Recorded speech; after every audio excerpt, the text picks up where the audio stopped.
Picture this. Earth, 50,000 years ago. Night has fallen across what will one day be called Europe, Asia, Africa. The moon rises over landscapes that have no names, no cities, no roads, no borders drawn in sand or stone, just darkness. And scattered across that darkness, small points of light, campfires. Around each one a handful of humans, maybe 10, maybe 20. Huddled close against the cold, against the predators prowling just beyond the firelight, against something else they cannot see at all. Someone coughs in the dark. A child burns with fever.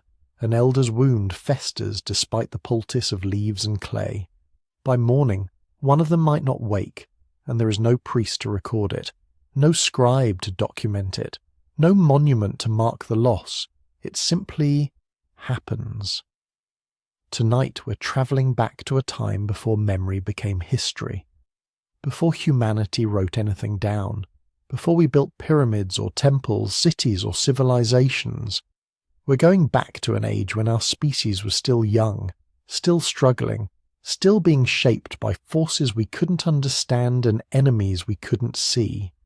We're exploring the forgotten plagues that existed before civilization itself. Now, here's the paradox at the heart of our story.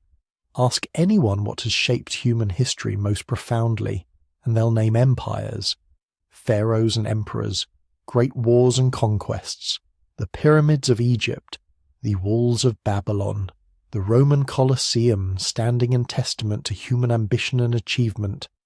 We remember these things, we preserve them, we study them. But the plagues, the diseases that swept through our ancestors' camps, that killed more people than any army, that fundamentally altered the trajectory of our evolution, those we've forgotten, not by choice, by necessity.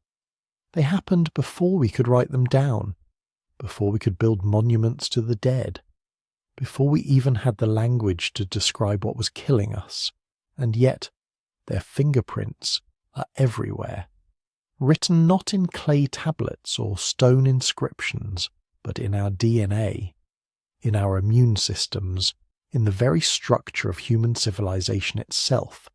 Let me put this in perspective for you. Modern humans, Homo sapiens, have existed for roughly 300,000 years. 300 millennia of human life, human struggle, human experience. Our species has weathered ice ages and warming periods, migrated across continents, survived extinction events that wiped out our cousin species. But recorded history, the written accounts of kings and battles, the careful documentation of human affairs, that's only about 5,000 years old. 5,000 years of history we can read. 295,000 years of mystery we can only interpret through bones and stones and genes. That means for 98% of human existence, 98%, we have no written record, no contemporary accounts, no journals or chronicles describing what daily life was like, what threatened our survival, what shaped our evolution. The diseases that ravaged our ancestors during this vast expanse of time, they're invisible to us now, forgotten plagues from a forgotten age, but they were there, and they were transforming us. Before I go any further, I want to take a moment to connect with you, the person listening to this right now. Maybe you're lying in bed, letting this narrative wash over you as you drift towards sleep. Maybe you're on a long drive watching the miles roll past. Maybe you're half a world away, experiencing this story in a language and time zone entirely different from mine. Wherever you are, whatever time it is for you right now, would you drop a comment and let me know? I find something beautiful in the idea that this exploration of our shared ancient past is reaching people across the modern world, all of us connected by curiosity about where we came from. Thank you for being here. Now let's return to those campfires in the darkness. This is a story about survival, but not the kind of survival we usually celebrate, not the survival of the strongest or the most aggressive.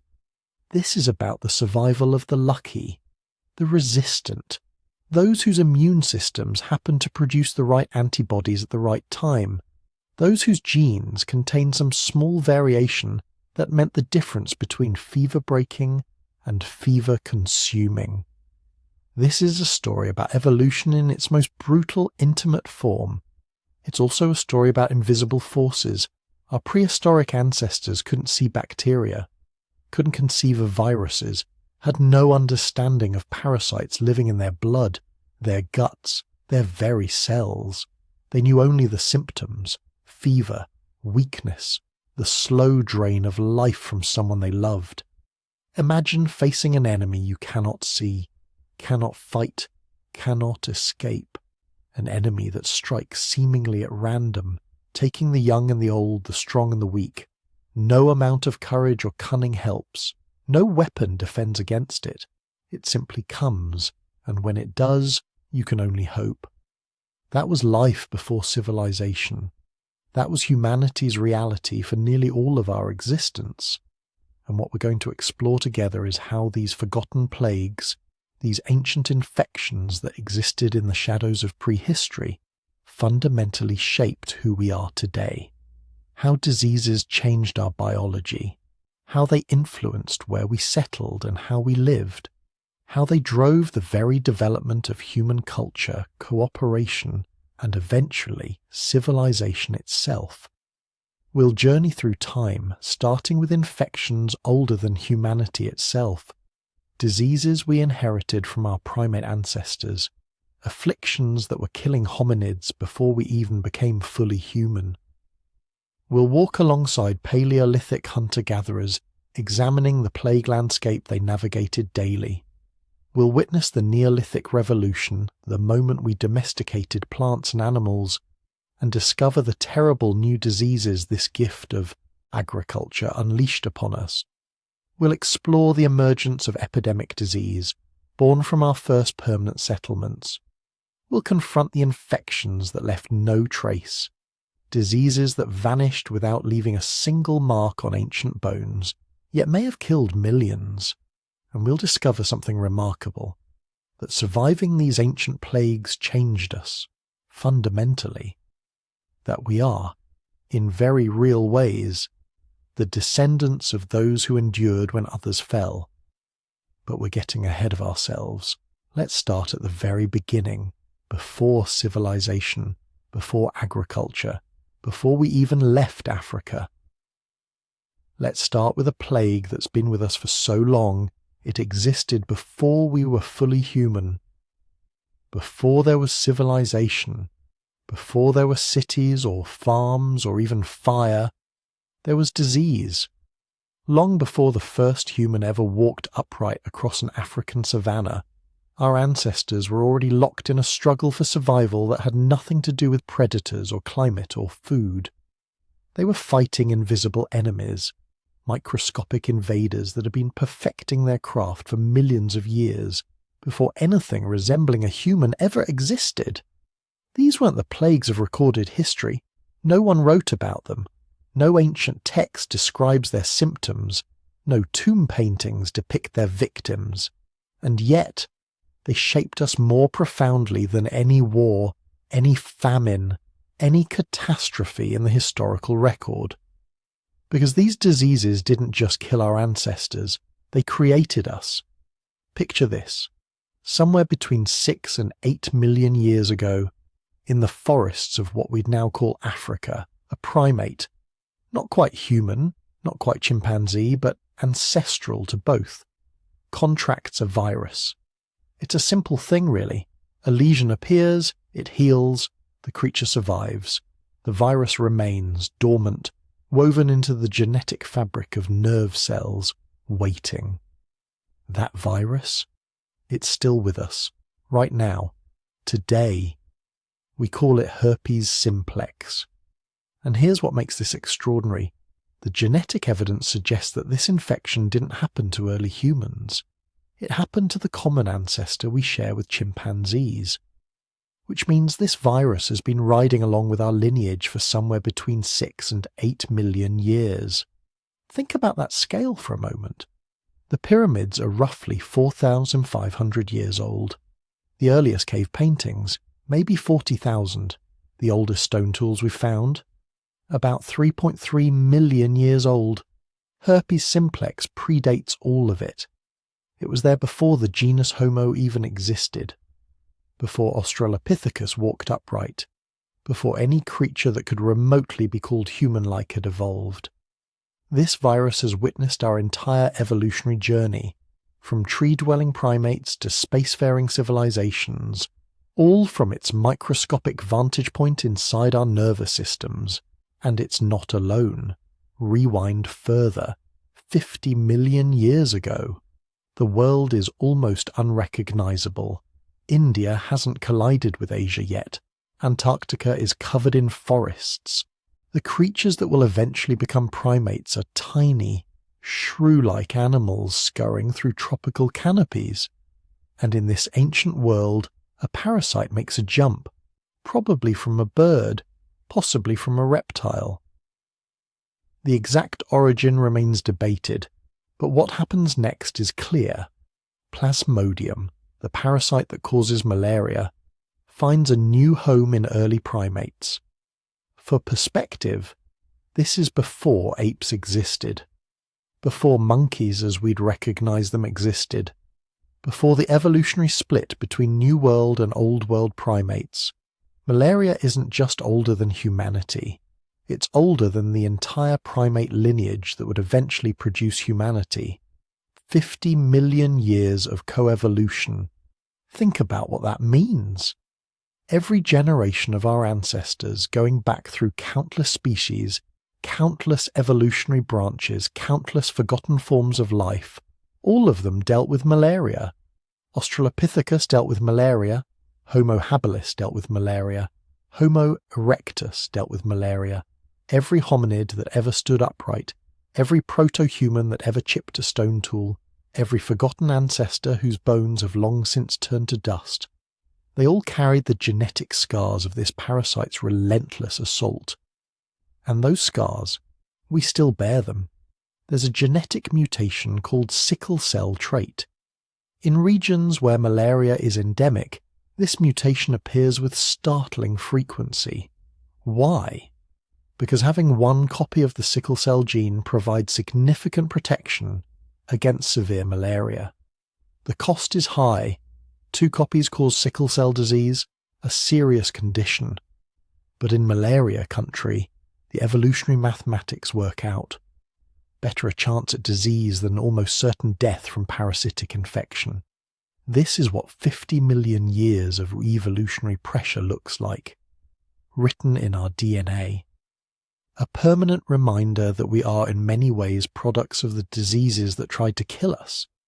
But here's where the story gets even more layered, even more fascinating. Because these ancient infections didn't just leave defensive scars, they fundamentally shaped how our immune systems work. They created the architecture of human immunity itself. Consider tuberculosis. For years, scientists assumed TB was a relatively recent disease, something that emerged with agriculture and settled communities. Dense populations, they reasoned, would be necessary for such a contagious respiratory infection to thrive. But then genetic archaeology revealed something unexpected. The Mycobacterium tuberculosis complex, the family of bacteria that causes TB, is ancient, far more ancient than cities or farming. Genetic analysis suggests that forms of these bacteria have been infecting mammals for millions of years. And evidence indicates that tuberculosis, or something very much like it, may have infected human ancestors going back hundreds of thousands of years. There's a jaw fragment. Homo erectus, about 500,000 years old, discovered in Turkey. The bone shows lesions consistent with tuberculous infection. It's not definitive. Fossilized bone rarely is. But the pattern of bone destruction matches what we see in modern TB cases. Similar findings have emerged from other ancient sites. Skeletal remains showing the telltale signs of chronic infection. Pitted bones, vertebral damage, abnormal bone growth in response to persistent inflammation. 500,000 years ago, give or take, our ancestors were already coughing blood in the darkness of their caves. And this creates a puzzle, doesn't it? How does a disease that requires close, sustained contact between individuals survive in small, dispersed populations of hunter-gatherers? The answer might surprise you. Tuberculosis in its ancient forms may have been less about human-to-human transmission and more about zoonotic spillover, jumping from animals to humans repeatedly. Our Homo erectus ancestors, hunting and butchering large game, would have had plenty of contact with infected animal tissue. The bacteria adapt, they specialize. Over hundreds of thousands of years, they become increasingly tailored to human hosts. This is the deep history of pandemic disease. Not sudden emergencies, but gradual evolutionary convergences spanning geological timescales. The evolutionary arms race between pathogens and hosts isn't just a metaphor. It's the most fundamental driver of biological innovation in the history of life on Earth. And nowhere is this more apparent than in the human immune system. Your immune system is, essentially, a library of every major disease challenge your ancestors ever faced. Every infection that swept through ancient populations, killing the vulnerable and sparing those with resistant genetic variants, left its mark. Those survivors passed on their resistance. Accumulated over millions of years, these genetic adaptations create the immune capabilities you possess right now. There's a gene called CCR5. Most people have 2 working copies, but some populations carry a variant, CCR5 delta 32, a mutation that deletes part of the gene. People with 2 copies of this deletion are almost completely resistant to HIV infection. Why does this mutation exist? Because it probably provided protection against some other pathogen in the past, smallpox perhaps, or plague. The mutation persists because at some point in history it saved lives. It's a fossil, in a sense, a genetic fossil of an epidemic that killed our ancestors so thoroughly that it rewrote our DNA. This is happening constantly, across the entire genome. Regions of DNA involved in immune function show more genetic diversity than almost any other part of the human genome. Why? Because diversity in immune genes means survival. A population where everyone has identical immune responses gets wiped out by a single pathogen. A population with varied immunity, some survive. Always. That variation, that genetic patchwork, is the accumulated legacy of every plague, every epidemic, every pandemic that came before. But let's go deeper. Let's look at the fossil record itself. Bone tells stories, if you know how to read it. Paleopathology, the study of ancient disease through fossilized remains, is a fascinating discipline. Because while soft tissue almost never survives, bone does, and bone responds to infection. It remodels, it thickens in response to inflammation, it develops lesions where abscesses have formed. It shows us, in remarkable detail, what diseases afflicted creatures long extinct. There's a partial skeleton of an Australopithecus africanus child, about 2.5 million years old, found in South Africa. The vertebrae show abnormalities consistent with chronic respiratory infection. Probably not tuberculosis exactly, this is too far back for that, but something similar. Some bacterial infection that caused ongoing inflammation of the spine and ribs. This child lived with this condition for months, possibly years, before dying. You can see it in the bone, the body's desperate attempts to wall off infection, to rebuild damaged tissue, to keep functioning despite the microbial assault.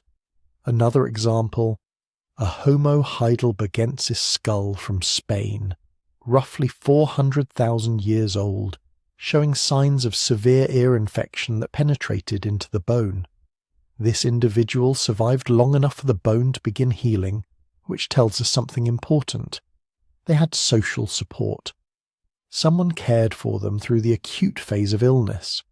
Someone brought them food and water when they were too sick to hunt or gather. Disease, even this far back, was a social phenomenon as much as a biological one. And then there are the parasites. If bacteria and viruses are invisible enemies, parasites are visible ones barely. Worms, flukes, protozoa. These organisms have been colonizing animal digestive systems for hundreds of millions of years, and our ancestors were no exception. We know this from coprolites, fossilized feces. Yes, ancient poop. And before you dismiss this as gross, consider. Coprolites preserve parasite eggs with remarkable fidelity. We can identify species. We can track their distribution. We can see exactly which parasites were living in the guts of ancient humans and proto-humans. The list is extensive and not particularly pleasant. Whipworms, roundworms, tapeworms, various species of protozoa that cause dysentery and chronic digestive problems. These weren't occasional infections. They were constant companions. The baseline condition of existence for our ancestors was to have a digestive system full of parasites. And here's the thing, we evolved with them. Our immune systems, our gut microbiomes, even our behavior patterns developed in the context of constant parasitic colonization.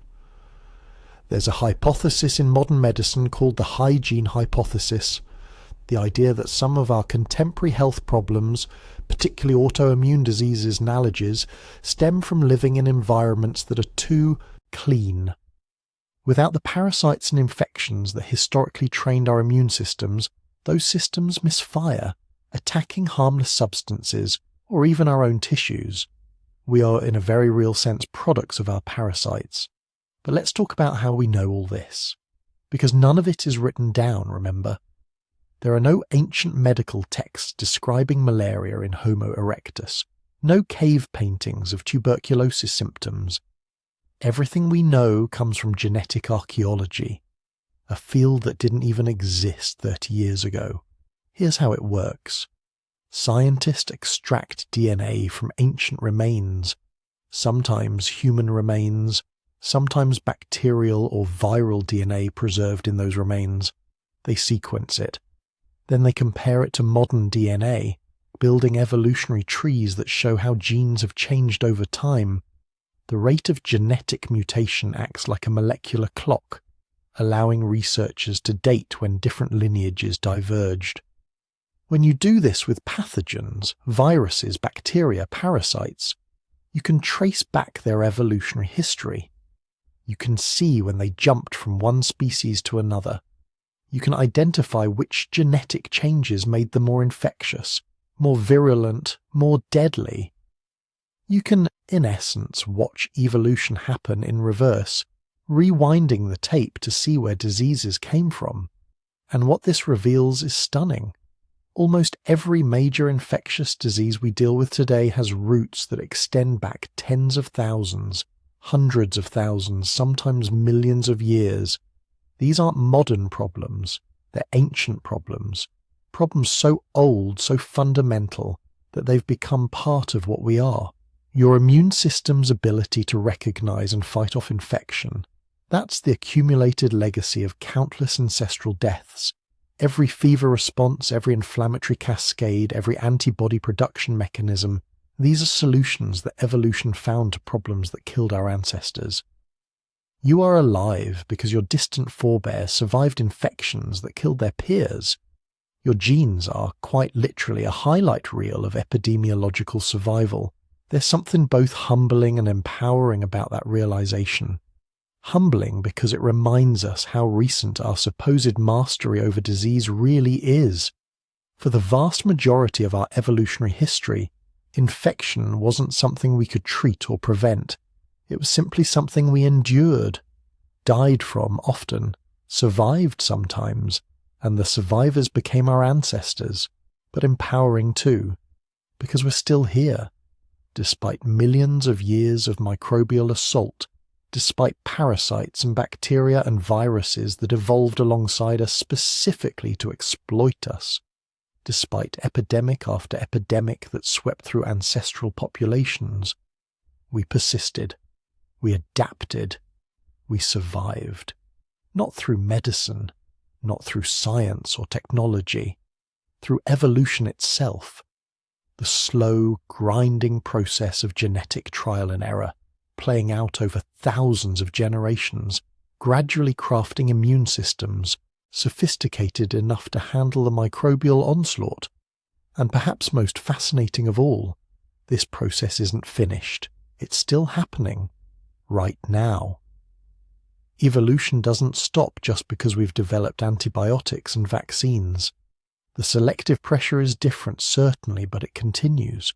Our genes and our pathogens are still locked in their ancient dance, still adapting to one another, still engaged in the same evolutionary arms race that began millions of years before the first human ever existed.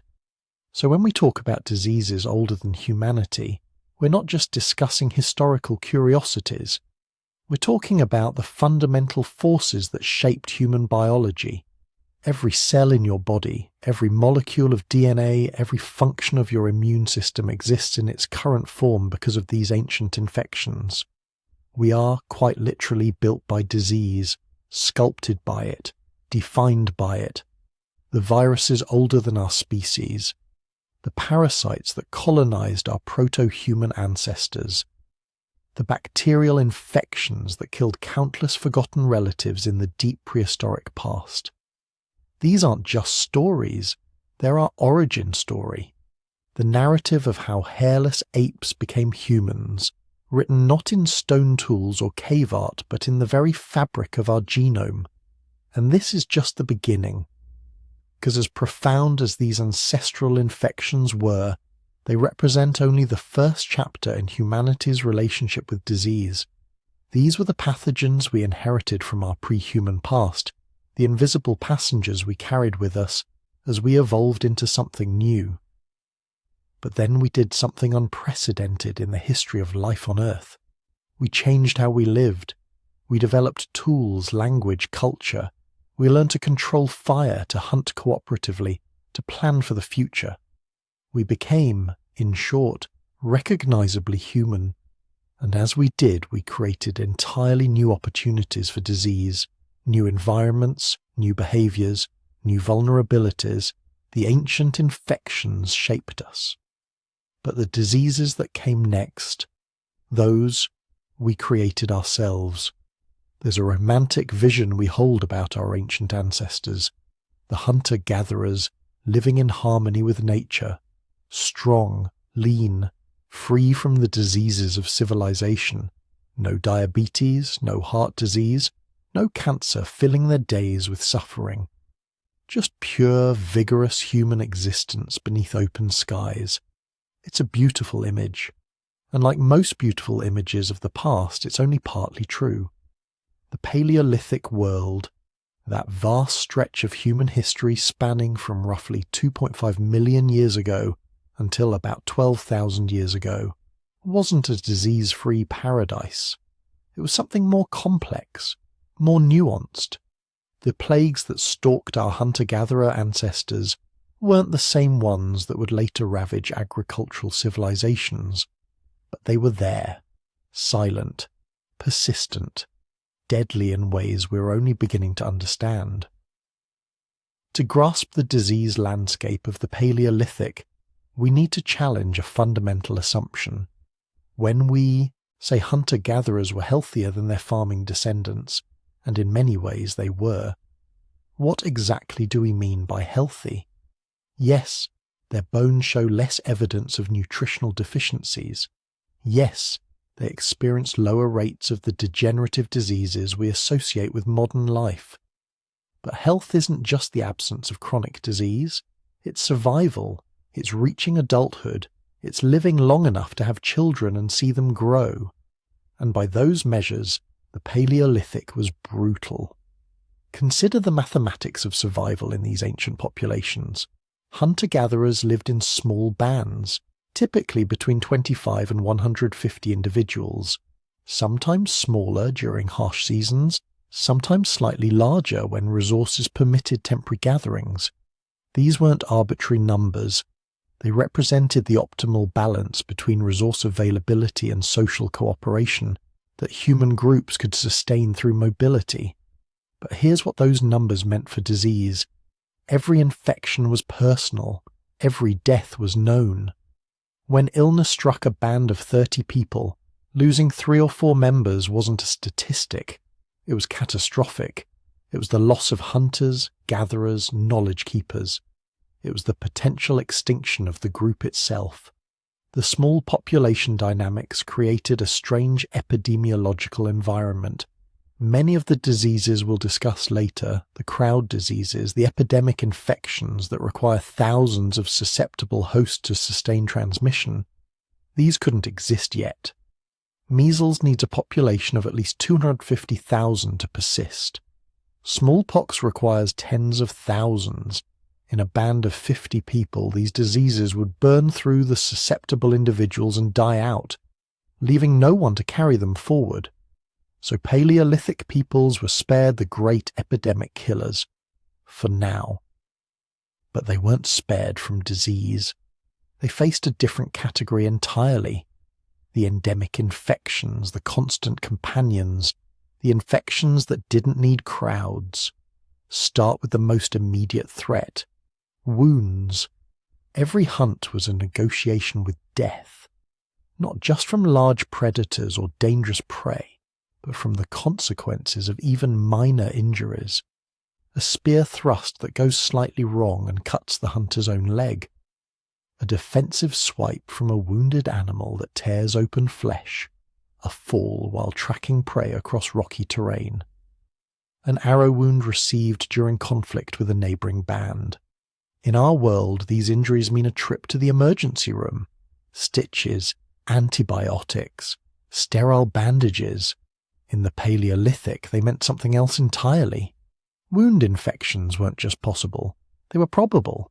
Every broken skin was a doorway for bacteria, Staphylococcus and Streptococcus species, living harmlessly on skin until an injury invited them inward.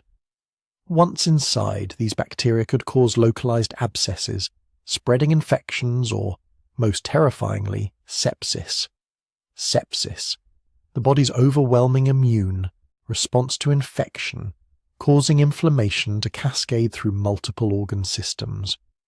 Blood pressure drops, organs fail, death follows, often within days. We find evidence of these wound infections in skeletal remains. Bones that show signs of osteomyelitis, bacterial infection that reaches the bone itself, leaving characteristic lesions and areas of abnormal bone growth. Each case represents agony, fever, the impossible choice between rest and the need to keep moving with the group to survive.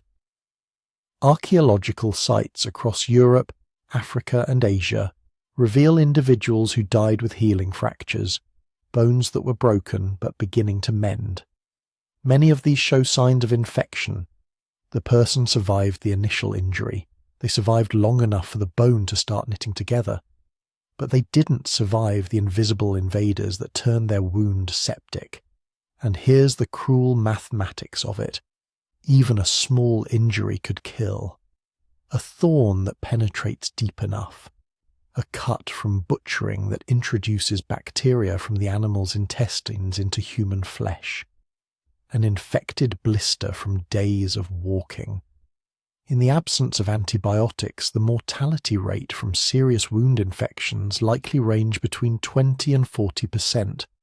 40%. Nearly half of all significant injuries could end in death. But wounds were just one entry point for disease. Another entire category of illness came from inside, or rather from the parasites that made human bodies their home. The parasitic load carried by Paleolithic peoples was extraordinary, not because they were unclean, though cleanliness as we understand it was practically impossible, but because they lived in intimate contact with the natural world. They drank from streams where animals watered. They ate meat that sometimes carried developmental stages of parasites. They walked barefoot through soil contaminated with eggs and larvae. The evidence comes from coprolites, fossilized feces, one of archaeology's most unglamorous but revealing treasures. When we analyze coprolites from Paleolithic sites, we find them packed with parasite eggs, tapeworms, roundworms, whipworms, flukes. A coprolite from a cave in Brazil dating back over 9,000 years contained evidence of hookworm infection. Samples from European sites show roundworm eggs. Remains from Asia reveal liver flukes. These parasites didn't respect geographical boundaries. They travelled with humans, inside humans, as we spread across the globe. Most of these parasites weren't immediately deadly. They were thieves. They stole nutrition, causing anemia and weakness. They created chronic inflammation in intestines, livers, and other organs. In children, heavy parasitic loads stunted growth and cognitive development. In adults, they sapped strength and energy, potentially fatal vulnerabilities when survival depended on stamina and physical capability. Some parasites were more aggressive. Trichinella, contracted from eating undercooked meat, could cause severe muscle pain, fever, and death in heavy infections. Echinococcus, the hydated tapeworm, formed cysts in organs that could grow for years before rupturing catastrophically. And these were just the intestinal parasites. Others lived elsewhere. Demodex mites inhabited hair follicles. Various ectoparasites, lice, fleas, ticks, carried their own diseases while feeding on human blood. The human body in the Paleolithic wasn't a fortress. It was more like a contested territory, constantly hosting microscopic invaders. Then there were the infections of the breath, respiratory diseases that modern analysis suggests may have been the single greatest killers of Paleolithic peoples. Picture this. It's 20,000 years ago, the last glacial maximum. Ice sheets cover much of Europe and North America. Your band seeks shelter in a cave for the brutal winter months. 30 people crowded together in a space designed by geology, not comfort. A fire burns constantly, filling the air with smoke. Outside, temperatures plunge below freezing. Inside, it's warmer, but the air is thick, stale, shared among bodies that haven't bathed in months. This was the perfect environment for respiratory infections. Pneumonia, bronchitis, influenza-like illnesses that spread through coughing and close contact. These weren't crowd diseases requiring massive populations. They were opportunistic infections that struck when immune systems were stressed by cold, malnutrition, or other illnesses. Children were especially vulnerable. Their immune systems, still developing, couldn't mount the same defences as adults. Skeletal analysis of Paleolithic burial sites shows that childhood mortality was devastatingly high. Potentially 40 to 50% of children died before reaching age 15. Many of these deaths were likely from respiratory infections that in modern times would be treatable with rest, fluids, and occasionally antibiotics. The elderly faced similar risks. As immune function declined with age, infections that a younger person might fight off became death sentences. This created the characteristic age distribution we see in Paleolithic skeletal assemblages. Lots of infant and child remains, fewer adolescents and young adults, and relatively few individuals over 50. The very structure of Paleolithic mortality was shaped by infectious disease, even though the infections themselves left no direct fossil record. But some diseases did leave marks. Skin conditions, for instance, reveal themselves indirectly through skeletal evidence and through comparison with modern hunter-gatherer populations. Fungal infections thrived in the warm, moist environments created by wearing animal hides. Bacterial abscesses formed from minor scratches or insect bites. Boils, carbuncles, cellulitis, all the conditions caused by skin bacteria finding opportunities to penetrate deeper than the surface.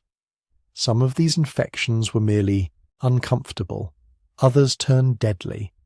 A skin abscess that penetrates to underlying tissue can cause necrotizing fasciitis, flesh-eating disease that spreads with horrifying speed. We find evidence of these aggressive infections in bones that show periosteal reactions, inflammation of the bone's outer layer caused by adjacent soft tissue infection. Contact with animal hides carried additional risks. Tanning hides requires prolonged handling, often with the skins of animals that carried their own diseases. Anthrax, for instance, can be transmitted through contact with infected hides. While we can't definitively prove anthrax-infected Paleolithic peoples, the disease exists naturally in soil and animals worldwide. The likelihood that hide-working populations avoided it for tens of thousands of years seems remote. And then there's perhaps the most overlooked window into Paleolithic disease: teeth. We tend to think of dental disease as a consequence of agriculture, all those cavity-causing grains and sugars. And it's true that dental cavities increased dramatically with farming. But Paleolithic peoples still suffered from serious oral diseases, just different ones. Tooth wear was extreme.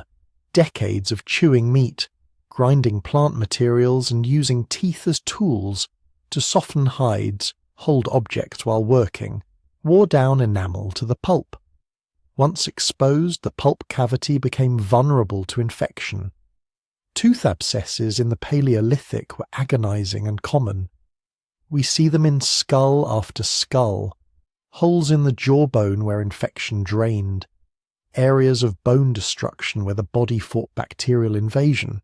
An abscessed tooth isn't just painful, it's a bacterial reservoir that can spread to the bloodstream, causing endocarditis, sepsis, or brain abscesses. Several Paleolithic individuals show evidence of jaw infections so severe they likely contributed to death.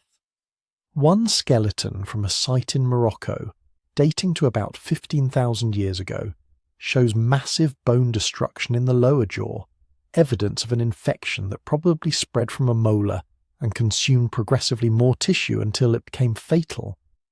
Without the ability to extract teeth safely or administer antibiotics, a tooth infection could be a death sentence.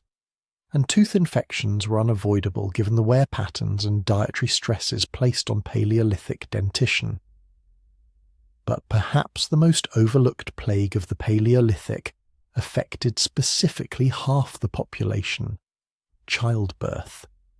For women, pregnancy and childbirth represented a recurring threat to survival. This wasn't a disease in the traditional sense. It was a biological vulnerability that infections eagerly exploited. The risks began during pregnancy. Nutritional deficiencies, common during lean seasons, could complicate fetal development and maternal health. But the greatest danger came during and after birth itself. Childbirth in the Paleolithic was a deeply dangerous event. No sterile environments, no surgical interventions for complications, no blood transfusions for hemorrhage. When labour went wrong, both mother and infant often died. Even when birth proceeded normally, infection was a constant threat. Puerperal fever, childbed fever, results from bacterial infection of the uterus after delivery. In the 19th century, before doctors understood hand washing, this killed 15 to 20% of women giving birth in hospitals. In the Paleolithic, without any concept of microbial contamination, the rates may have been even higher. We see evidence of this in skeletal remains, pelvic bones that show signs of trauma from difficult births, young adult female skeletons buried with newborn infants, suggesting death during or shortly after delivery. The biological cost of reproduction haunts the Paleolithic record, and here's the devastating mathematics. If maternal mortality was even 10% per birth, and women had 4 to 6 pregnancies during their reproductive lives, the lifetime risk of dying from childbirth complications approached 50%. Half of all women might die from the biological act of continuing the species. This was an epidemic without a pathogen, a plague of biology itself. So how do we know all this? How do we reconstruct diseases from tens of thousands of years ago? The evidence comes from multiple sources, each piece of the puzzle incomplete but collectively revealing. Coprolites show us parasites. Skeletal lesions reveal infections that reached bone. Ancient DNA, extracted from teeth or dense bone, sometimes preserves genetic material from pathogens themselves. In recent years, researchers have extracted bacterial and parasitic DNA from Paleolithic remains. A tooth from a 5,000-year-old woman in Scandinavia yielded DNA from the plague bacterium Yersinia pestis. A mummified body from the Alps, dating to about 5,300 years ago, carried DNA from Lyme disease bacteria. These findings pushed disease history deeper into the past than we previously imagined. If plague and Lyme disease existed in the late Paleolithic and early Neolithic, they likely existed earlier still, in forms we're just beginning to detect. We also learn from modern hunter-gatherer populations, though with appropriate caution.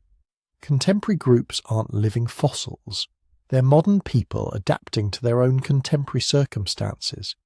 But studying health and disease in groups with limited agricultural dependence provides clues about the disease ecology of the past. And those studies reveal something fascinating. The mobility advantage.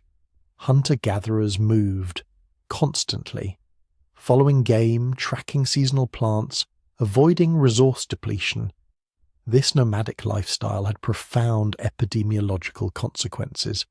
Fecal-oral diseases, infections spread through contaminated water or food, had limited opportunity to circulate.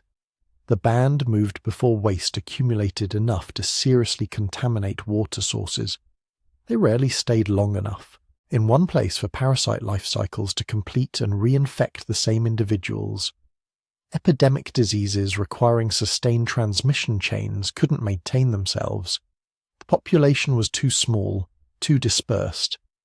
Even if a disease entered the band from contact with animals or another group, it would burn out before spreading widely. This was the mobility advantage. Not perfect protection, but a kind of epidemiological insurance against the worst disease outcomes. Yet this advantage had limits. You couldn't outrun the parasites you already carried. You couldn't move away from respiratory infections passed person to person in close quarters.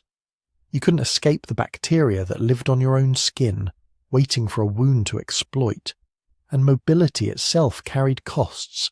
The energy expenditure of constant movement, the injuries from travel, the exposure to harsh weather, the nutritional uncertainty of never knowing exactly where the next meal would come from. The Paleolithic disease landscape was therefore a balance. Small populations meant fewer epidemic diseases, but made each death more consequential. Mobility limited some infections, but couldn't prevent others. The absence of dense settlements prevented the diseases of civilization while introducing the vulnerabilities of living intimately within nature. It was a plague landscape unlike what came later. Not better or worse necessarily, just different. A pattern of endemic infections, constant parasitic companions, acute risks from wounds and childbirth, and ever-present respiratory disease. And these diseases shaped everything. They influenced which humans survived to reproduce, gradually selecting for immune system variations that could resist common infections. They affected group dynamics, as bands couldn't afford to lose too many members without risking dissolution. They influenced behavior, as humans developed cultural practices, wound treatment with plant medicines, birthing assistance, communal care of the sick, that marginally improved survival. The diseases also left their mark in our genome. Genetic variants that provided resistance to malaria, tuberculosis, and other ancient infections persist in modern populations because they once determined who lived and who died. We carry the scars of Paleolithic plagues written in our DNA. But here's what's crucial to understand. As challenging as the Paleolithic disease landscape was, it was about to get catastrophically worse. The relatively stable disease ecology of hunter-gatherer life, dangerous but predictable, was on the verge of complete transformation. Because humanity was about to make a choice that would change everything. A choice that seemed rational, even inevitable. A choice that would feed more people than ever before while simultaneously creating the conditions for diseases unlike anything our species had previously experienced. That choice was agriculture. And with it came a dark gift that we're still grappling with today. 12,000 years ago, something extraordinary happened in the Fertile Crescent, something that would fundamentally alter the trajectory of human existence, something that seemed, at the time, like pure advancement, like progress incarnate. Humans stopped moving. They gathered seeds, planted them, watched them grow. They corralled wild animals, fed them, bred them. They built permanent structures, villages, communities that stayed in one place, season after season, year after year. We call this the Neolithic Revolution, the birth of agriculture, the foundation of civilization. But here's what we rarely talk about. It was also the greatest disease explosion in human history. The transition to agriculture didn't just change how humans lived, it changed what killed them. And more importantly, it created an entirely new category of killers, diseases that simply could not have existed in the Paleolithic world. To understand why, we need to grasp a fundamental principle of infectious disease. Most human pathogens don't actually come from humans. They come from animals. They always have. Scientists call this zoonotic spillover, the moment when a pathogen jumps from an animal host to a human one. And for the vast majority of human prehistory, these spillover events were dead ends. A hunter might get sick from an animal bite. A gatherer might contract something from preparing a kill. But then what? The band moves on. The infected individual either recovers or dies. The pathogen has nowhere to go. No chain of transmission to follow. The disease disappears as quickly as it arrived. But when humans domesticated animals, when they brought wild creatures into permanent, intimate proximity with human settlements, everything changed. Suddenly, the dead ends became highways. Consider what domestication actually meant. It wasn't just about having animals nearby. It was about living with them, sleeping near them, breathing their breath, touching their bodies, drinking their milk, eating their flesh, handling their newborns, and critically, living among their waste every single day, for generations, for millennia.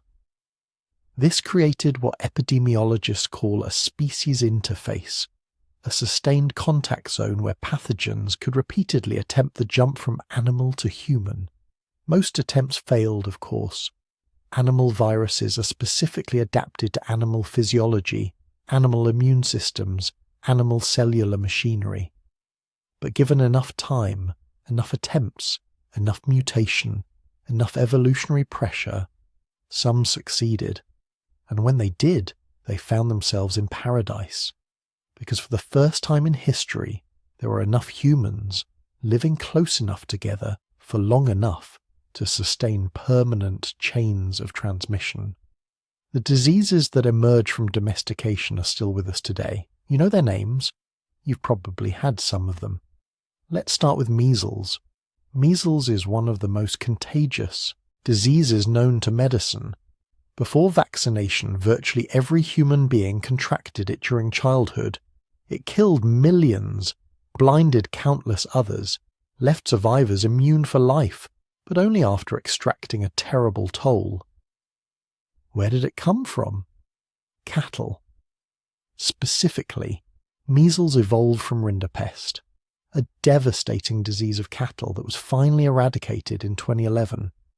Genetic analysis shows that the measles virus and rinderpest virus diverged somewhere between 10,000 and 12,000 years ago.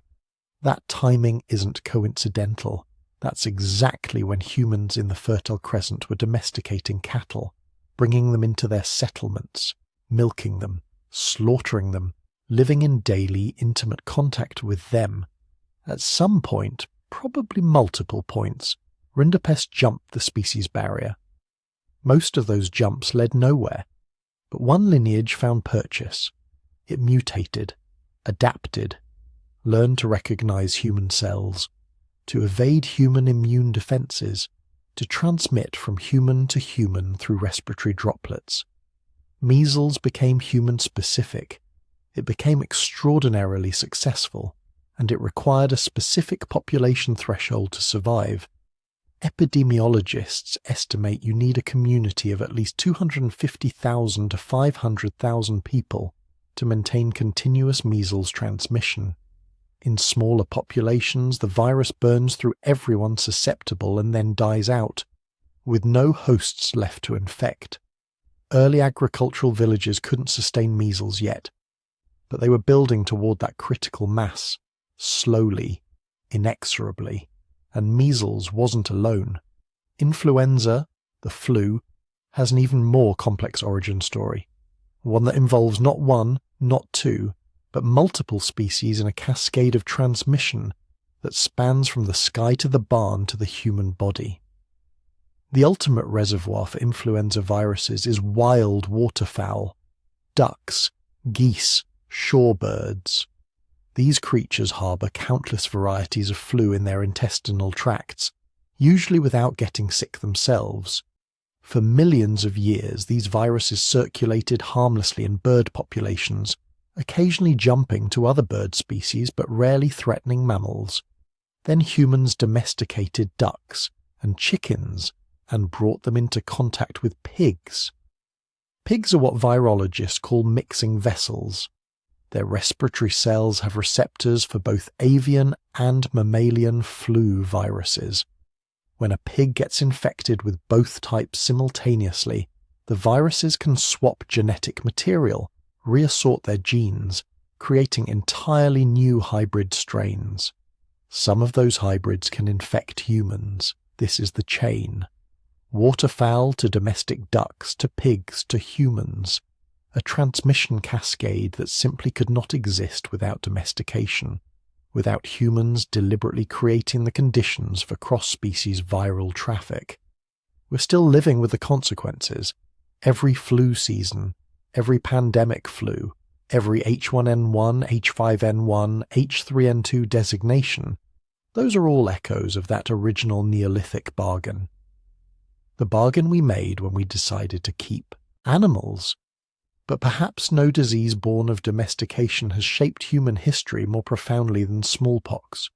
Smallpox killed more people than any other infectious disease in recorded history.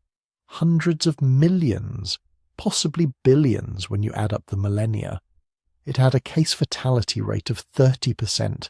It disfigured survivors. It toppled empires. It altered the outcome of wars, successions, colonizations. And we don't actually know where it came from. The best genetic evidence suggests smallpox is related to other pox viruses found in rodents, and perhaps camelids. It diverged from its closest relatives somewhere between 3,000 and 16,000 years ago. A frustratingly wide window that encompasses both the rise of agriculture and the emergence of urban civilizations. What we do know is that smallpox required two things to become the horror it was: close human proximity and a large enough population to sustain continuous transmission. Like measles, smallpox confers lifetime immunity to survivors. In a small hunter-gatherer band, it would have nowhere to go. But in a village, in a town, in a city, it could circulate forever, generation after generation, always finding new children with no immunity, always surviving, always killing. Domestication gave it that opportunity. Agriculture made it possible. Here's the crucial insight. These diseases, measles, influenza, smallpox, and dozens more, could only become permanent fixtures of human life once we crossed a specific population density threshold. And agriculture is what pushed us across that line. Hunter-gatherer bands typically numbered 25 to 50 individuals. Even seasonal gathering sites might bring together a few hundred people at most. These groups were simply too small, too mobile, too dispersed to sustain diseases that required continuous chains of transmission. But permanent agricultural settlements changed the math entirely. Within a few thousand years of the agricultural transition, villages in the Fertile Crescent were housing 200, 500, eventually 1,000 people or more. These weren't temporary camps, they were year-round residences, and they were growing. When you pack that many humans together, permanently, in close quarters, with poor sanitation, with domesticated animals, with waste accumulating, you create disease reservoirs, permanent pools of infection that never fully drain, that persist through seasons, through years, through generations.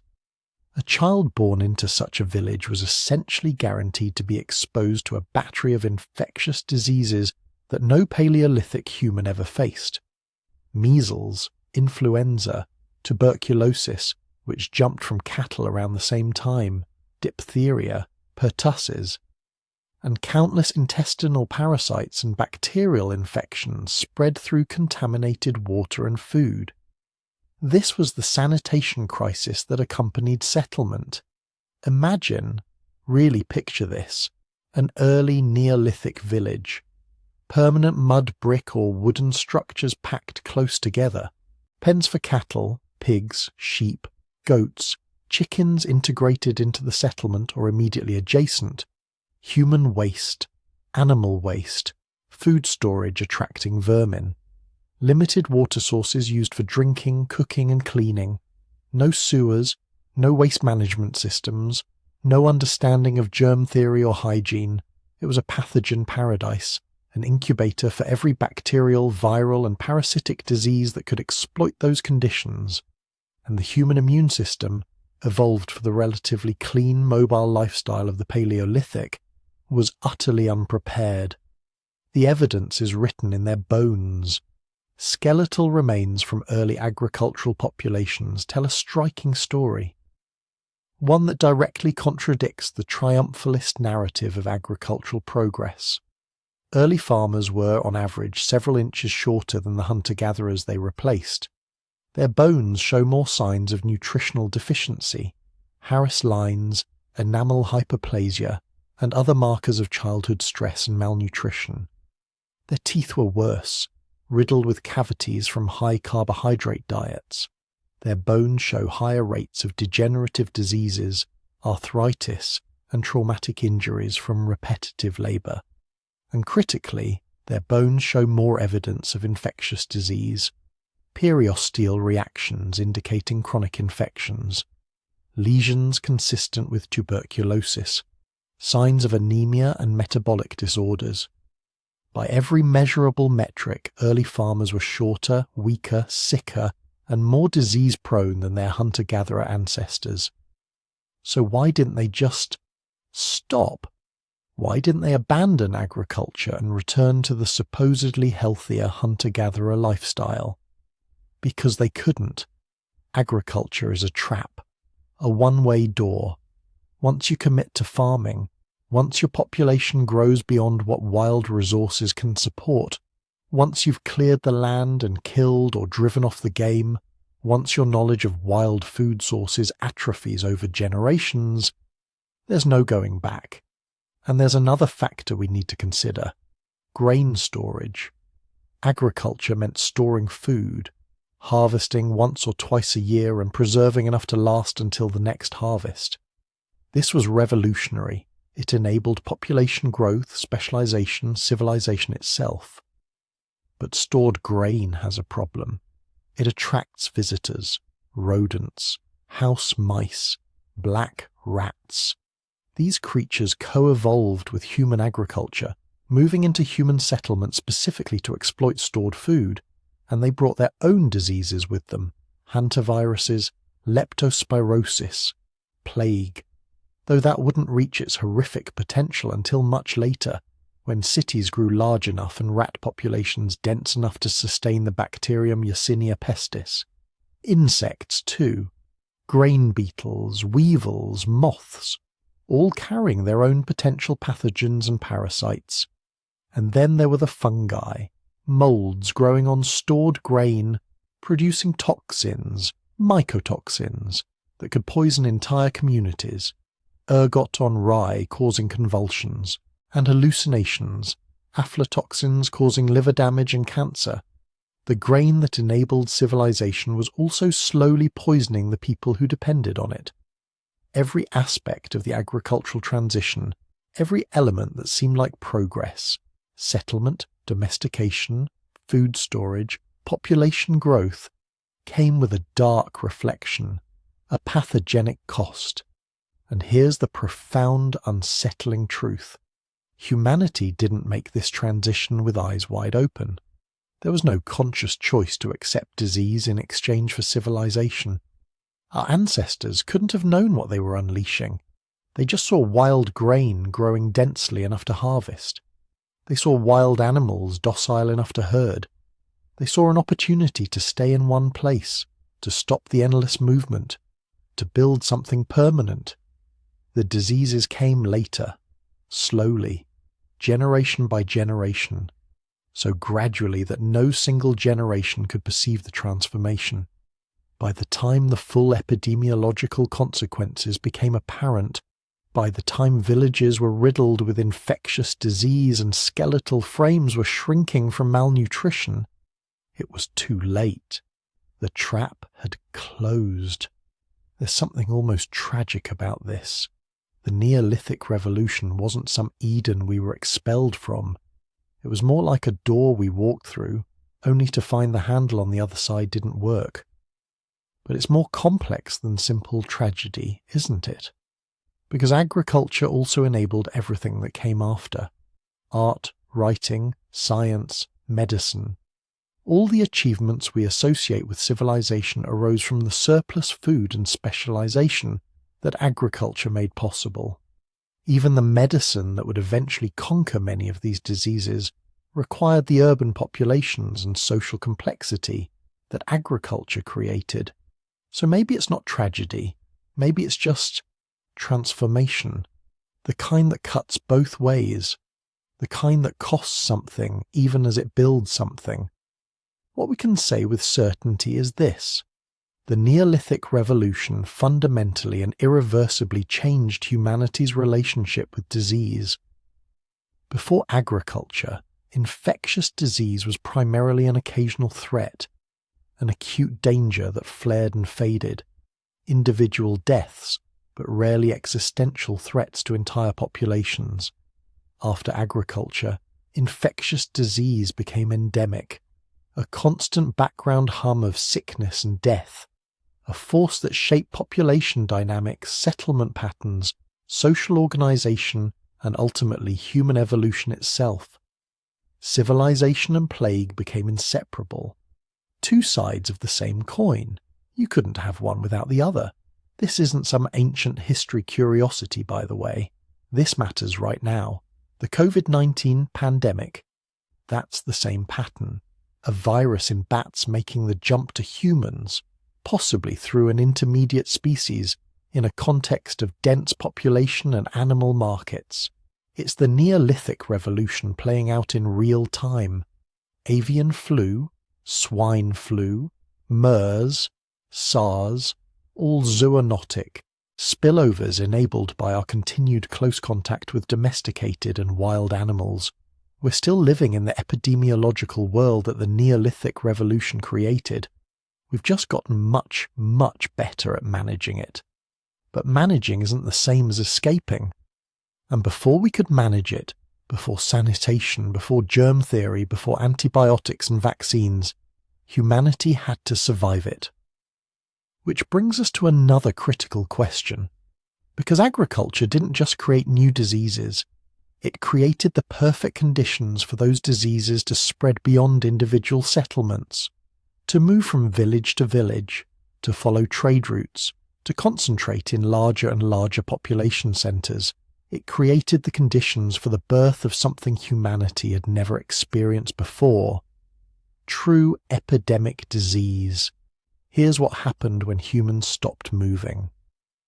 We've spent this journey watching diseases evolve alongside us, parasites that predated our species, infections that followed us across continents, pathogens gifted to us by the very animals we domesticated.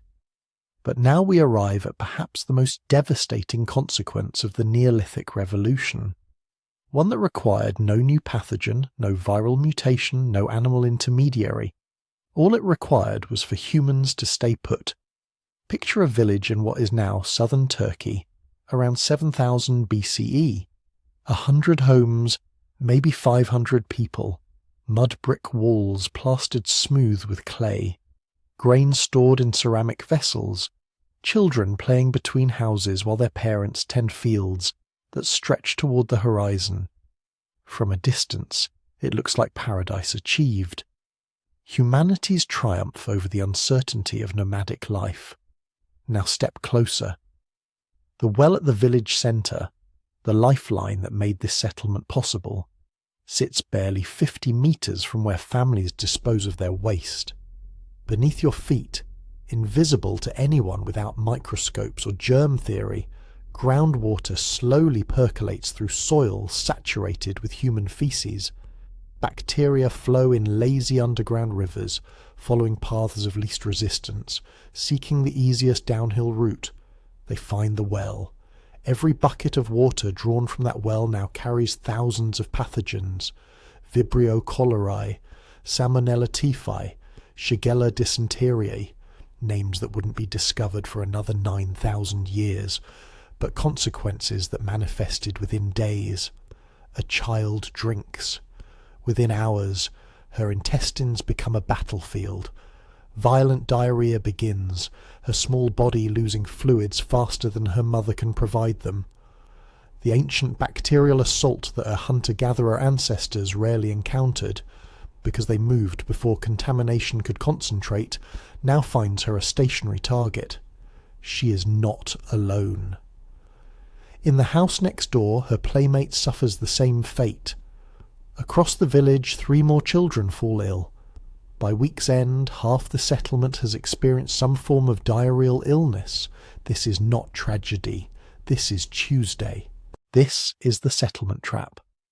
For 2 million years, human mobility served as our most effective public health measure. You drank from a stream, moved upstream, and left your waste behind. You camped for a week, then travelled to fresh territory before parasites could complete their life cycles in the soil around your temporary home. Distance was medicine. Movement was prevention. Settlement ended all of that. The archaeological evidence tells an unambiguous story. Skeletal remains from early agricultural villages show significantly higher rates of infectious disease markers compared to hunter-gatherer populations from the same time periods. Linear enamel hypoplasias, those telltale grooves in teeth that record childhood illness episodes, appear with startling frequency in Neolithic remains. Bone lesions consistent with chronic infections become commonplace.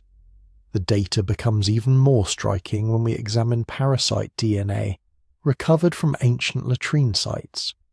Coprolites, fossilized feces, preserved in the dry conditions of the Middle East, reveal intestinal parasite loads that would be considered epidemic level in modern contexts.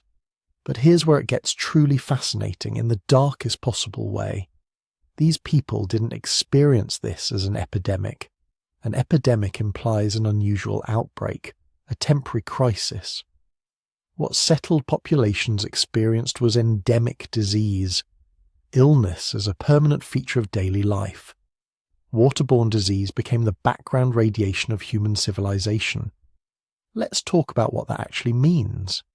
In a nomadic band of 30 people, a cholera-like diarrheal disease might infect one person who drank from a contaminated source. Unpleasant for that individual, certainly. But the band moves on. The water source is left behind. The disease burns out, having nowhere else to go. In a settled village of 500 people, that same disease finds an endless supply of new hosts. One infected person contaminates the common well. A dozen people drink from it before anyone realizes something is wrong. Those dozen people in the latency period before symptoms appear prepare food, draw water, interact with their neighbors. Exponential transmission begins. And here's the insidious part. The disease doesn't need to be immediately fatal to have catastrophic effects. Chronic diarrheal diseases don't necessarily kill healthy adults, though they certainly can.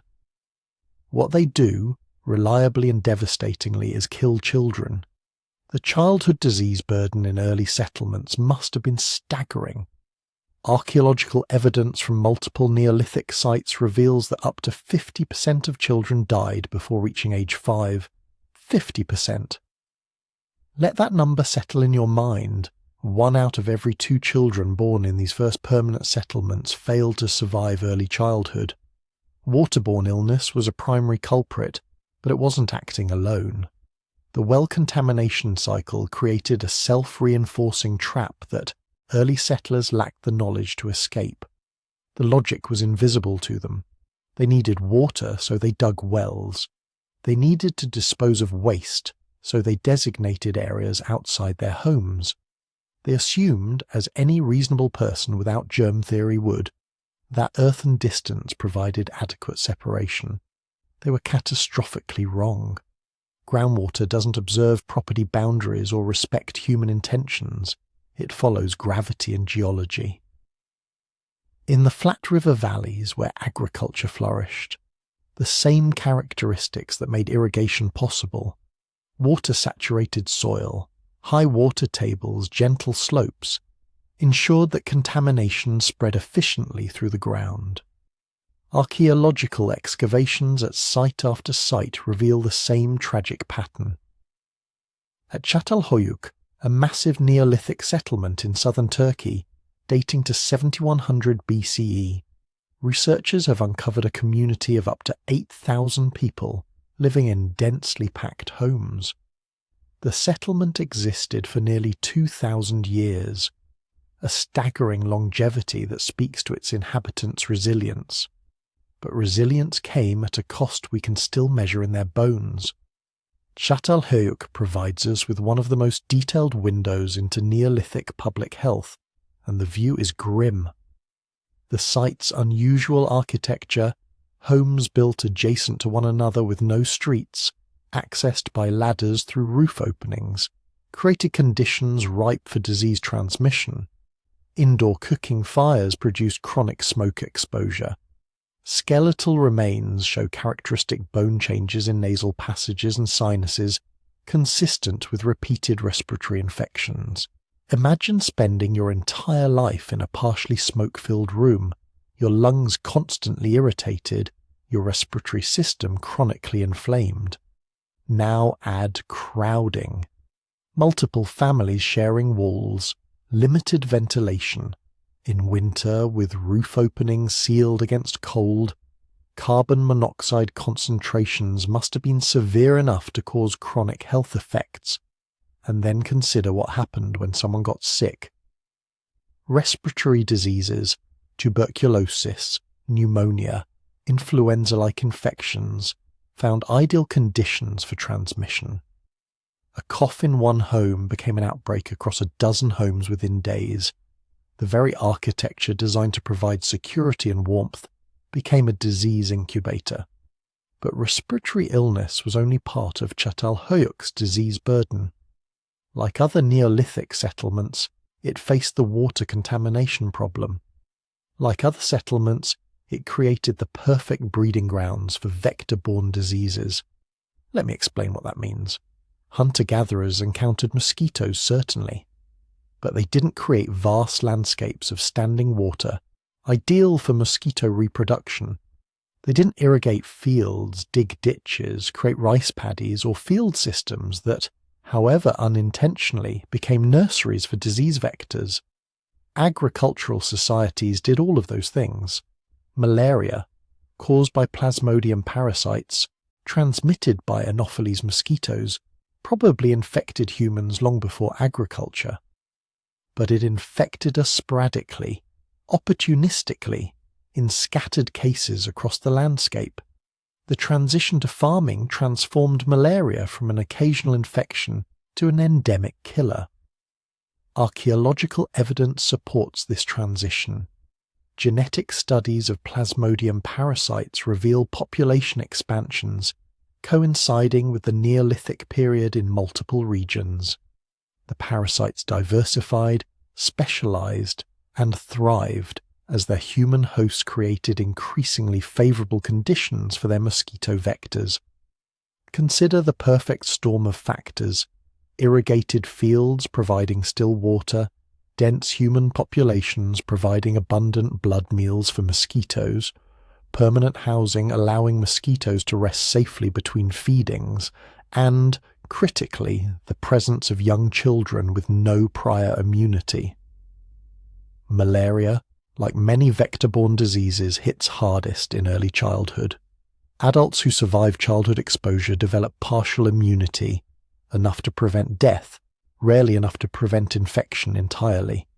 But that first exposure in infancy or early childhood carries high mortality risk.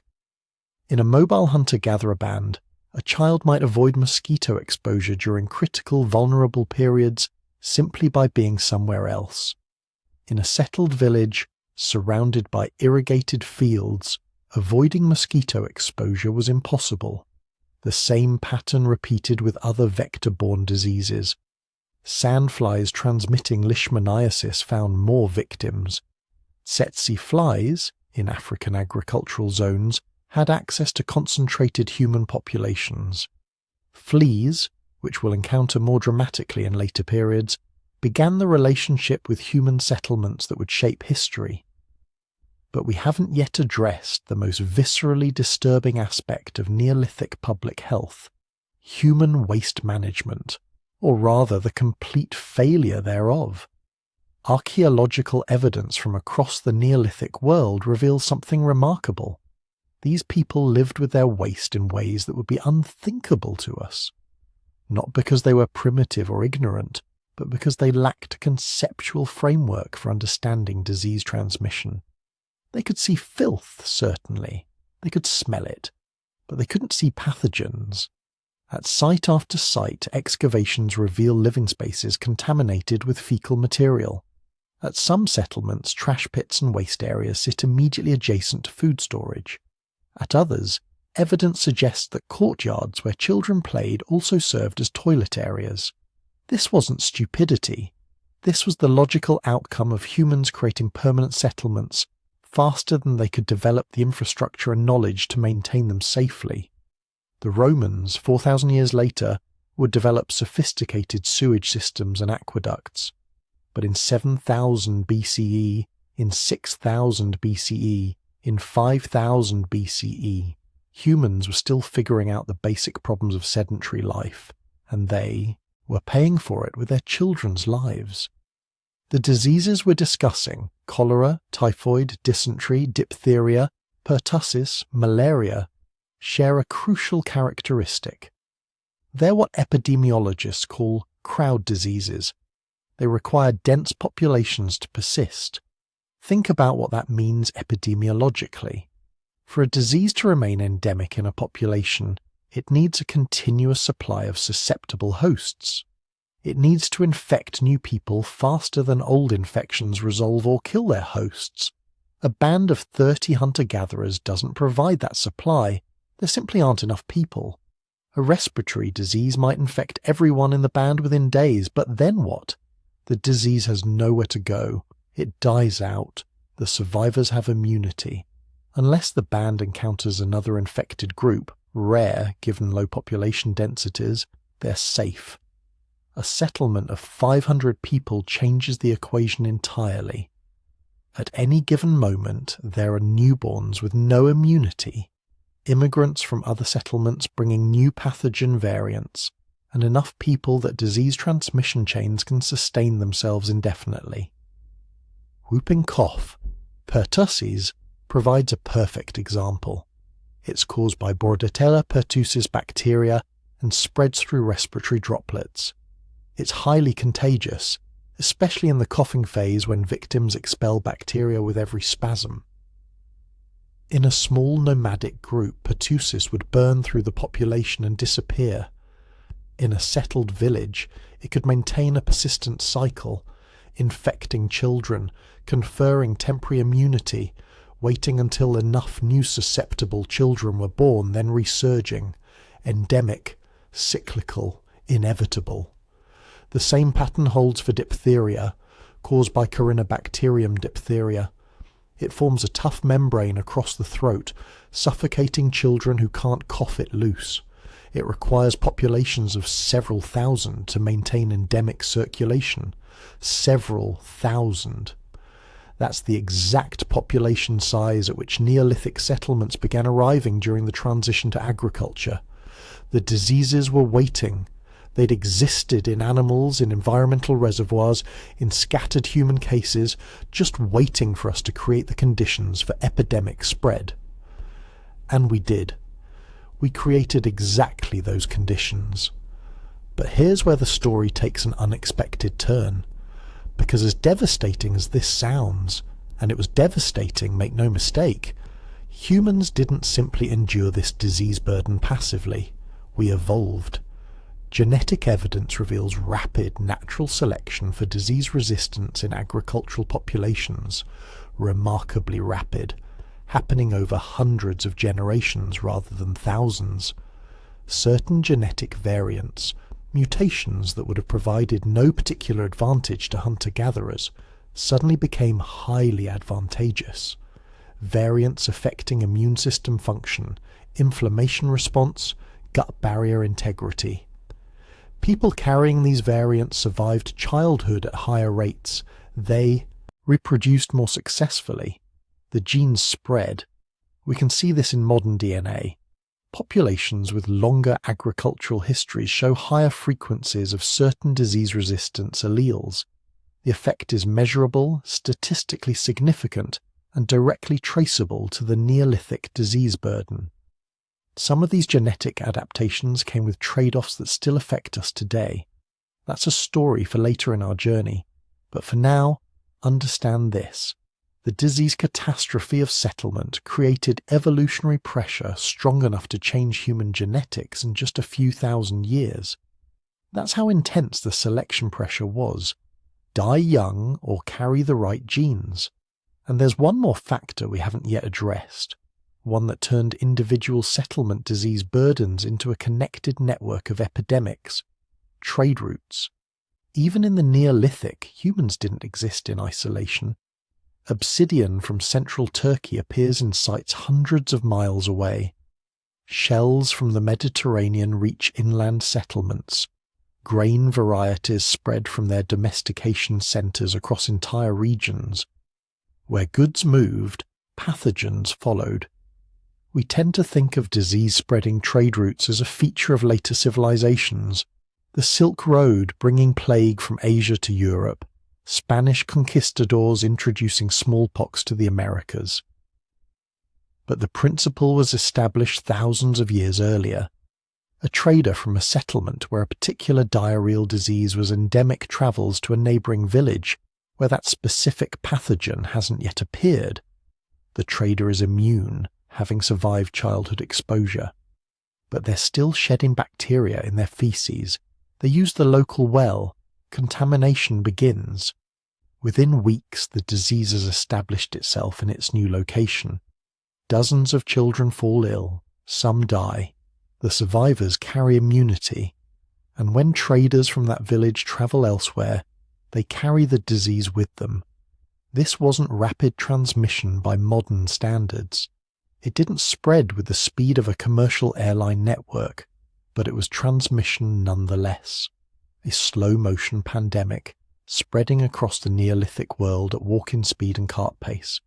By 5000 BCE, by 4000 BCE, the major disease patterns of agricultural civilization were firmly established. Waterborne diseases in every settlement, respiratory illnesses in every household, vector-borne diseases in every agricultural zone, crowd diseases cycling through populations on predictable schedules, And humans, for all the devastation, kept choosing settlement over mobility, kept choosing agriculture over foraging. Why?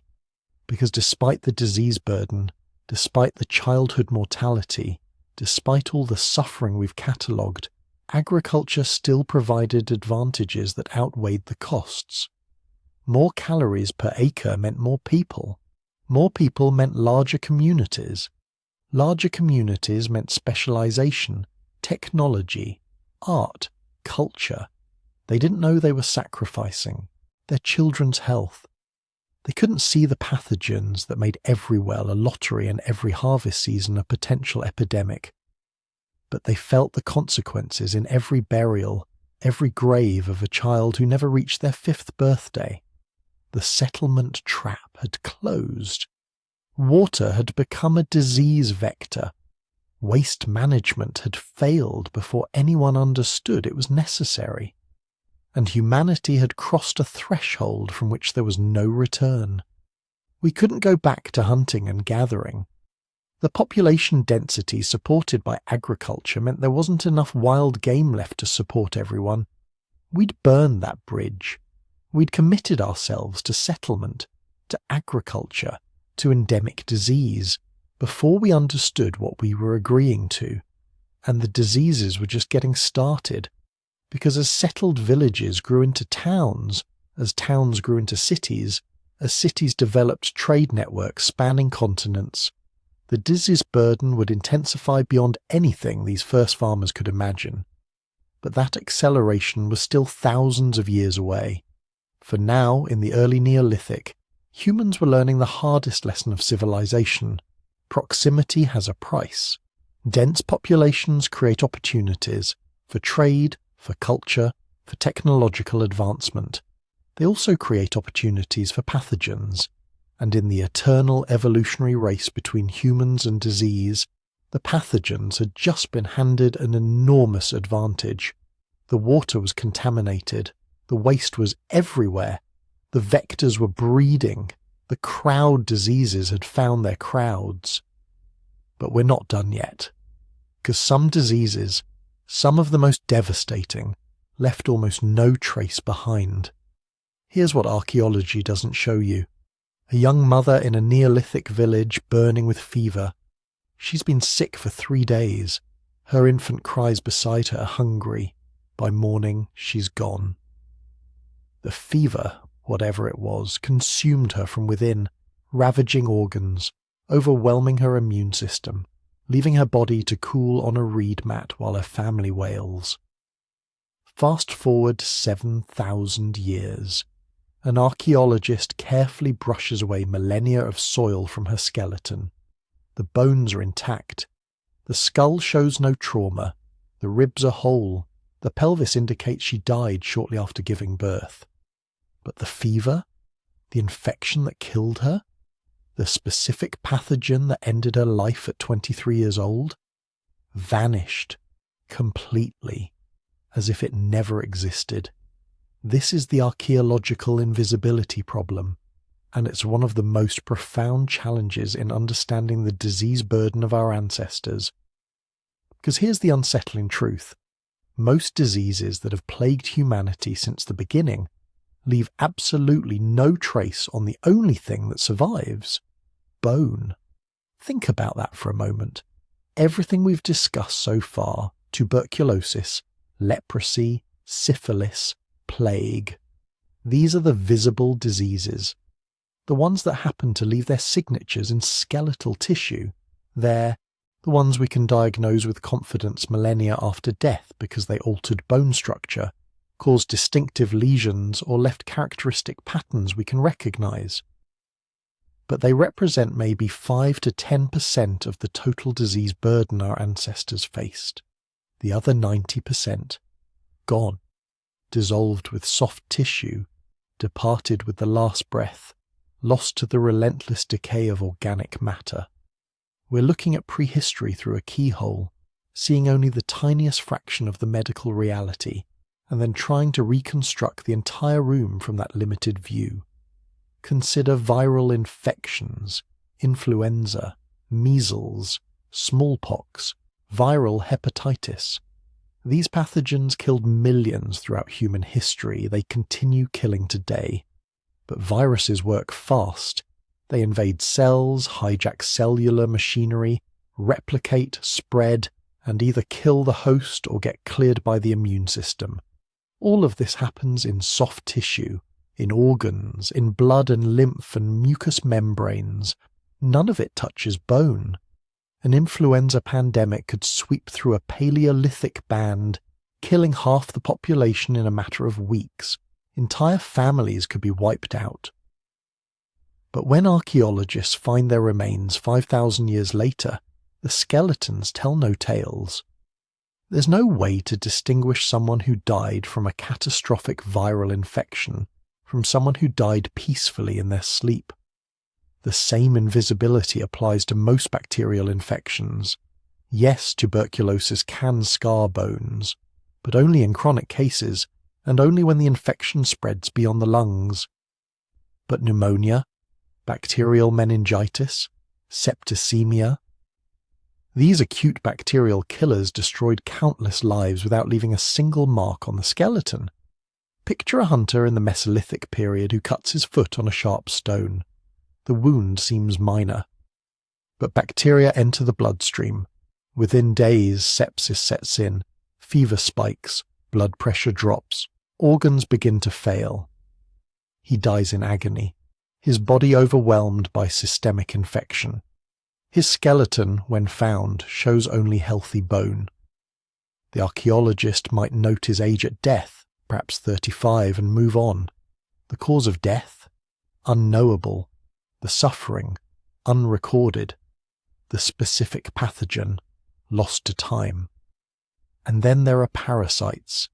Internal parasites were almost certainly ubiquitous in prehistoric populations. Roundworms, tapeworms, liver flukes, guinea worms. These organisms live in intestines, in blood, in muscles, causing chronic disease, malnutrition, and sometimes death. But they're soft-bodied. They decompose with the flesh. Occasionally, very occasionally, we find parasite eggs preserved in coprolites, fossilized feces.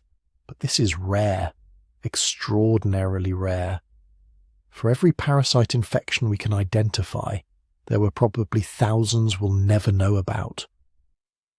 But here's where the invisibility problem becomes most heartbreaking. Infant and child mortality. Between 40 and 50% of children born in prehistoric societies died before reaching their 5th birthday. 40 to 50%. Let that sink in. Nearly half of all children. Gone before they could develop language, before they could remember their first hunt, before they could learn the stories of their ancestors. And for the vast majority of these deaths, we have no idea what killed them. Diarrheal diseases, certainly. Respiratory infections, malnutrition, congenital abnormalities, viral infections like measles or whooping cough, once those diseases evolved. But which child died from what? We can't say. Their tiny bones show only that they were young. The specific cause, the invisible killer that took them, remains a mystery.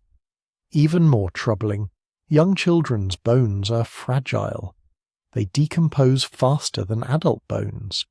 They're more likely to be scattered by scavengers, eroded by water, dissolved by acidic soil. So not only do we not know what killed them, in many cases, we don't even find their remains. This creates what archaeologists call the osteological paradox. We dig up cemeteries and find adults who lived to 40, 50, even 60 years old in some prehistoric societies. We marvel at their survival. We note their healed fractures, their arthritis, their dental wear. We celebrate their resilience.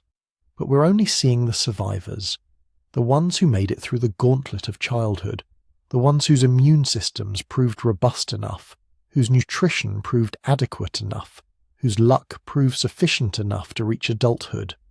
For every skeleton we find, there were 2 or 3 or 4 siblings who didn't make it. Who died as infants, as toddlers, as young children, their remains never preserved or never found.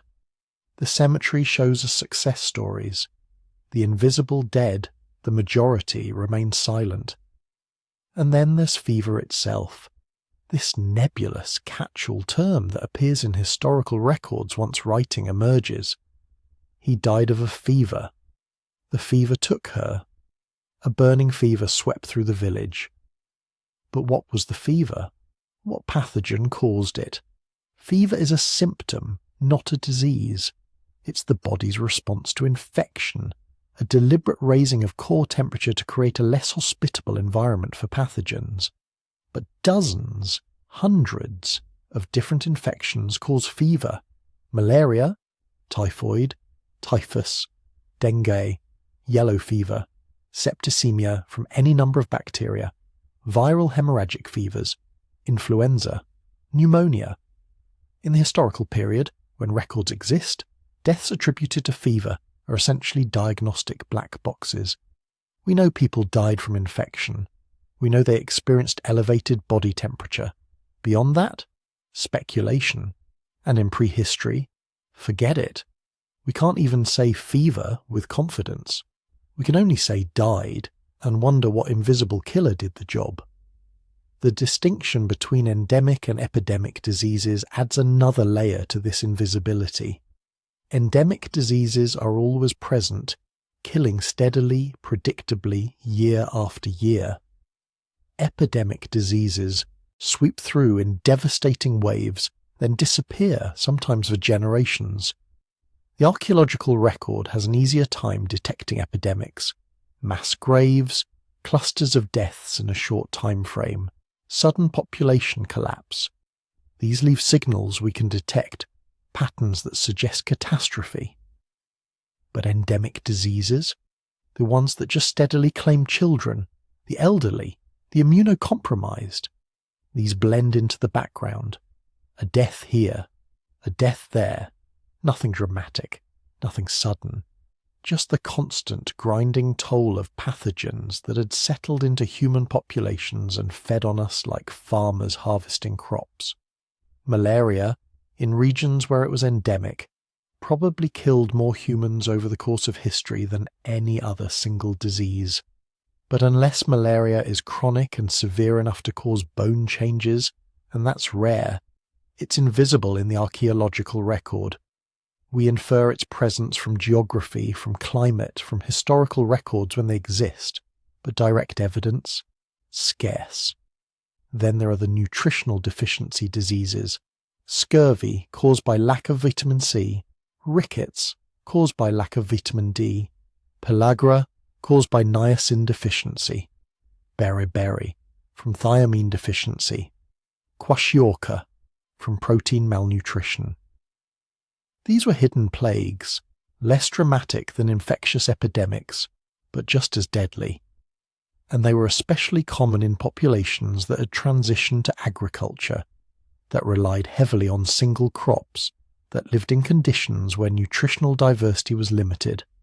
Some of these diseases do affect bone.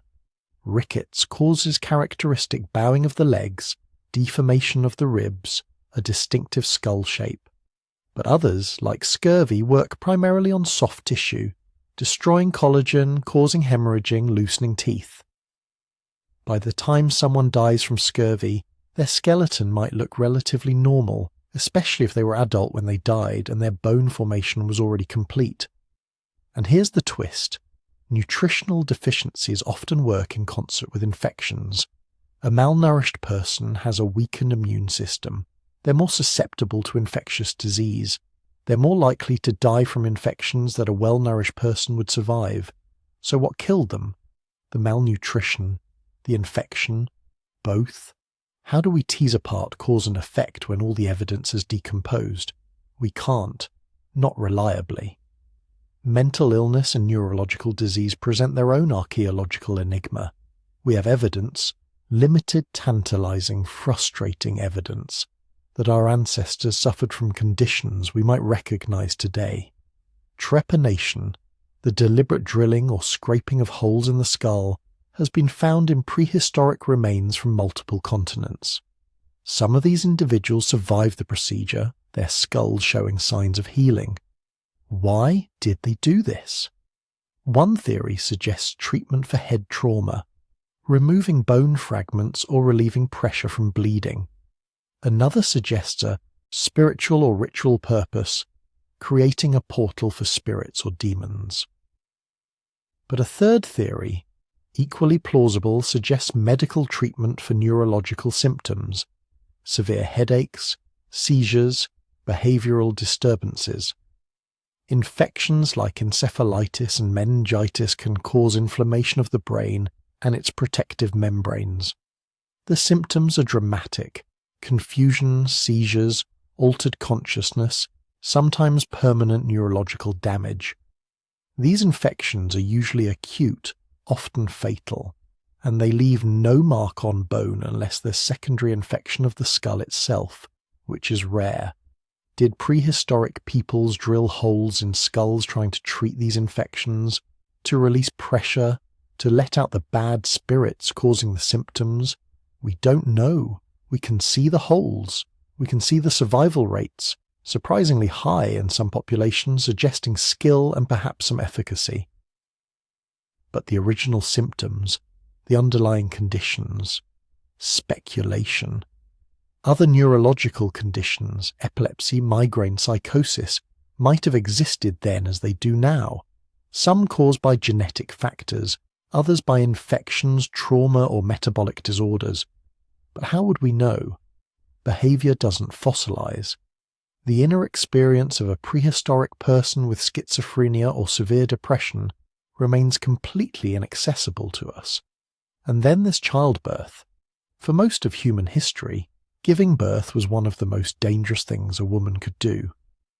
Maternal mortality rates in societies without modern medicine range from 1 to 5% per birth. That sounds low until you remember that women in these societies often gave birth 5, 6, 8 times in their lives. The cumulative lifetime risk was staggering. Some causes of maternal death do leave traces. Obstructed labour can cause characteristic damage to the pelvis, but many causes don't. Postpartum hemorrhage, the leading cause of maternal death, happens entirely in soft tissue. Puerperal fever, infection of the uterus following childbirth, kills through septicemia, overwhelming the body before affecting bone.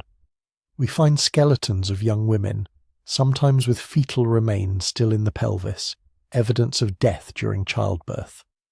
But what specifically killed them? In most cases, we can only guess. The same invisibility applies to most pregnancy complications. Eclampsia, a hypertensive disorder that causes seizures and can be fatal, leaves no skeletal signature. Ectopic pregnancy, where the embryo implants outside the uterus and causes potentially fatal internal bleeding, is invisible. Septic abortion, whether spontaneous or induced, kills through infection that has long since vanished. Women carried enormous biological risk in prehistoric societies. They bore children young, often, and under conditions we can barely imagine. The toll was tremendous. But the specific diseases and complications that claimed them, largely invisible. This is the survivor bias in archaeology. Every skeleton we find represents someone who beat the odds long enough to leave remains substantial enough to be found. They survived childhood diseases. They survived to reproductive age. Many survived to middle age or beyond. They are, by definition, the successful ones. The unsuccessful, the majority who died young, are systematically underrepresented in our data. Their bones were too fragile to preserve. Their bodies were too young to accumulate the pathological signatures we rely on for diagnosis. Their lives were too short to leave much mark on the world. When we calculate life expectancy from skeletal remains, we're calculating it for people who are hardy enough to survive. When we examine disease prevalence, we're examining it in populations already filtered by survival. It's like trying to understand the dangers of war by only interviewing veterans, never accounting for those who died in the first battle. But here's where the story takes a turn, because in the last few decades, new technologies have begun to peel back the veil of invisibility. we're finally starting to see some of these hidden killers. Ancient DNA extraction, pioneered in the 1980s and constantly improving, now allows us to extract genetic material not just from bones but from dental pulp, from preserved soft tissue, even from soil where bodies once lay. This DNA can reveal the presence of pathogens that left no physical mark. Researchers have found the DNA of malaria parasites in ancient Roman remains. They've identified typhoid bacteria in victims of an ancient epidemic in Mexico. They've detected plague DNA in individuals whose bones showed no signs of infection, revealing that some people died too quickly for skeletal changes to develop. Each discovery is like turning on a light in a dark room, illuminating something that was always there but never visible.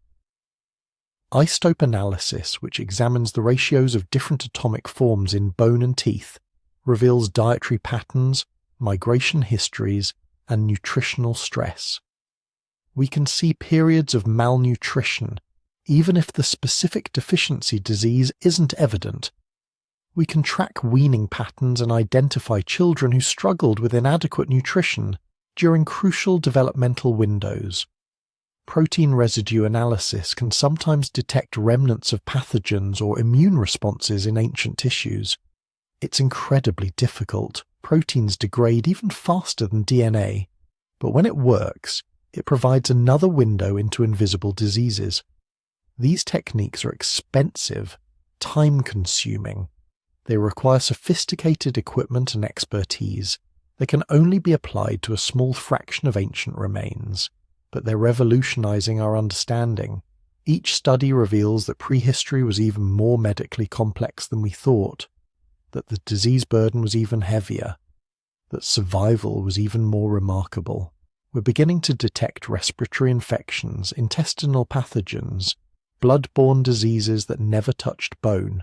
We're finding evidence of multiple simultaneous infections, of immunocompromised individuals struggling with several pathogens at once, of health crises invisible to traditional archaeology.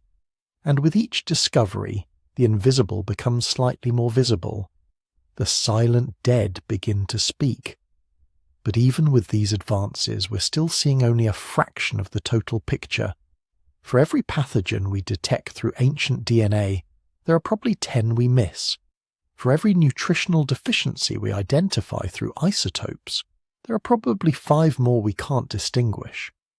For every death we can now diagnose, there are 100 that remain mysterious. The invisible killers remain largely invisible. They always will. The nature of preservation, the chemistry of decay, the passage of time, these forces conspire to erase the evidence. Most diseases will never leave enough trace for us to detect, no matter how sophisticated our technology becomes. And maybe there's something profound in that, something humbling, because it means that the true scope of suffering in prehistory is unknowable. The courage it took to survive, the resilience required to build families and communities and civilizations while surrounded by invisible death. We can appreciate it, but we can never fully measure it. The archaeological record gives us heroes whose bones tell stories of survival against tuberculosis, of living with leprosy, of enduring warfare injuries and chronic illness. These are remarkable stories, and we're right to celebrate them. But the invisible dead, the infant who died at 6 months from an unidentifiable fever, the mother who hemorrhaged after birth, the hunter who developed sudden sepsis, the child who succumbed to malnutrition and parasites, they're equally part of the story. They're the majority of the story, and they remain silent. Their silence shapes everything we think we know about prehistoric health. Every conclusion we draw, every life expectancy we calculate, every assessment of disease burden we make, all of it is built on the bones of survivors and the absence of everyone else. The invisible killers took most of our ancestors. They just didn't leave us a way to remember. But their legacy, that's written in our genes, in our immune systems, in the very architecture of our bodies. And that's where we turn next. Here's something that might sound unsettling at first. You are alive today because your ancestors were better at surviving disease than their neighbours, not smarter, not stronger, not more virtuous, just slightly more resistant to the invisible killers that swept through their communities again and again, generation after generation, for hundreds of thousands of years. Every cell in your body carries the genetic fingerprints of plagues so ancient we have no memory of them. No written records, no oral traditions, just mutations, silently passed down through millennia that once meant the difference between a bloodline continuing or ending forever. Disease has been one of the most powerful evolutionary forces shaping our species, perhaps the most powerful. And the evidence is written into our very DNA. Let's start with one of the most elegant examples of natural selection in the human genome, the sickle cell trait.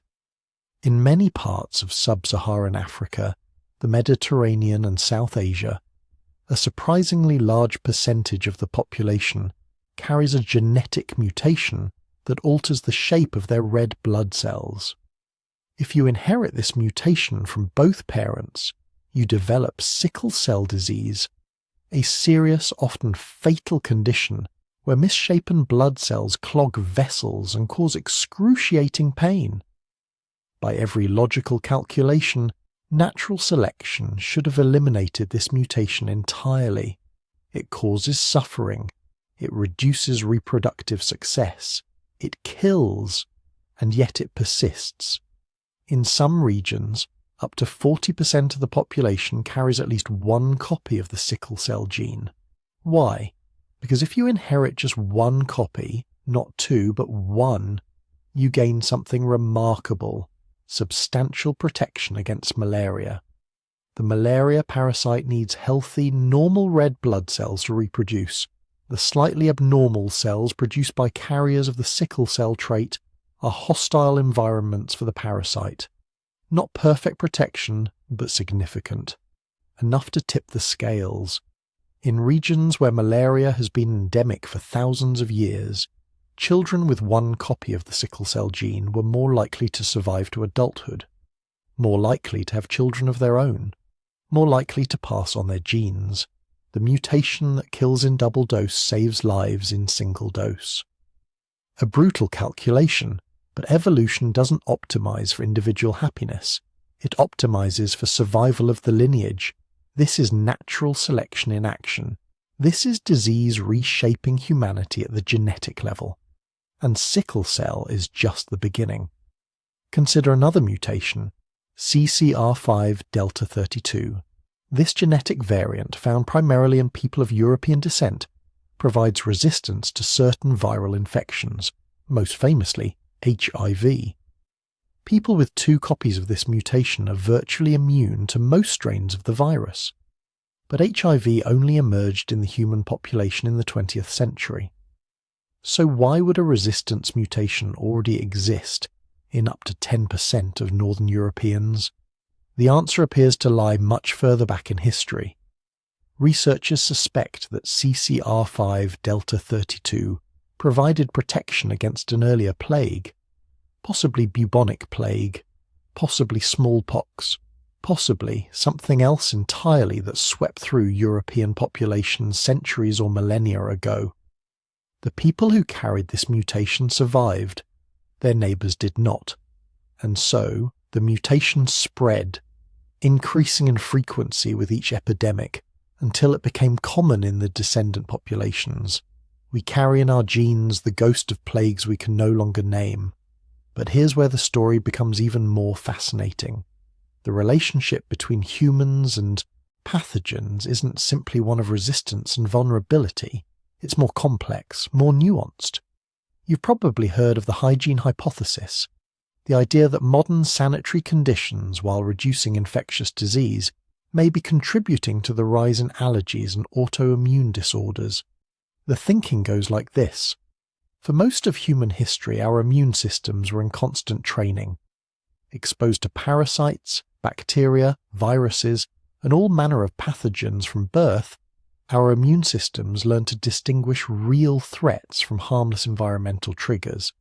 In the modern developed world, we've dramatically reduced that pathogen exposure. We filter our water. We cook our food thoroughly. We vaccinate against the most dangerous diseases. We've created environments where children can grow up encountering far fewer immune challenges than any previous generation in human history. And our immune systems, trained over countless millennia to expect constant threats, sometimes turn that defensive firepower inward, or against harmless substances like pollen and peanuts.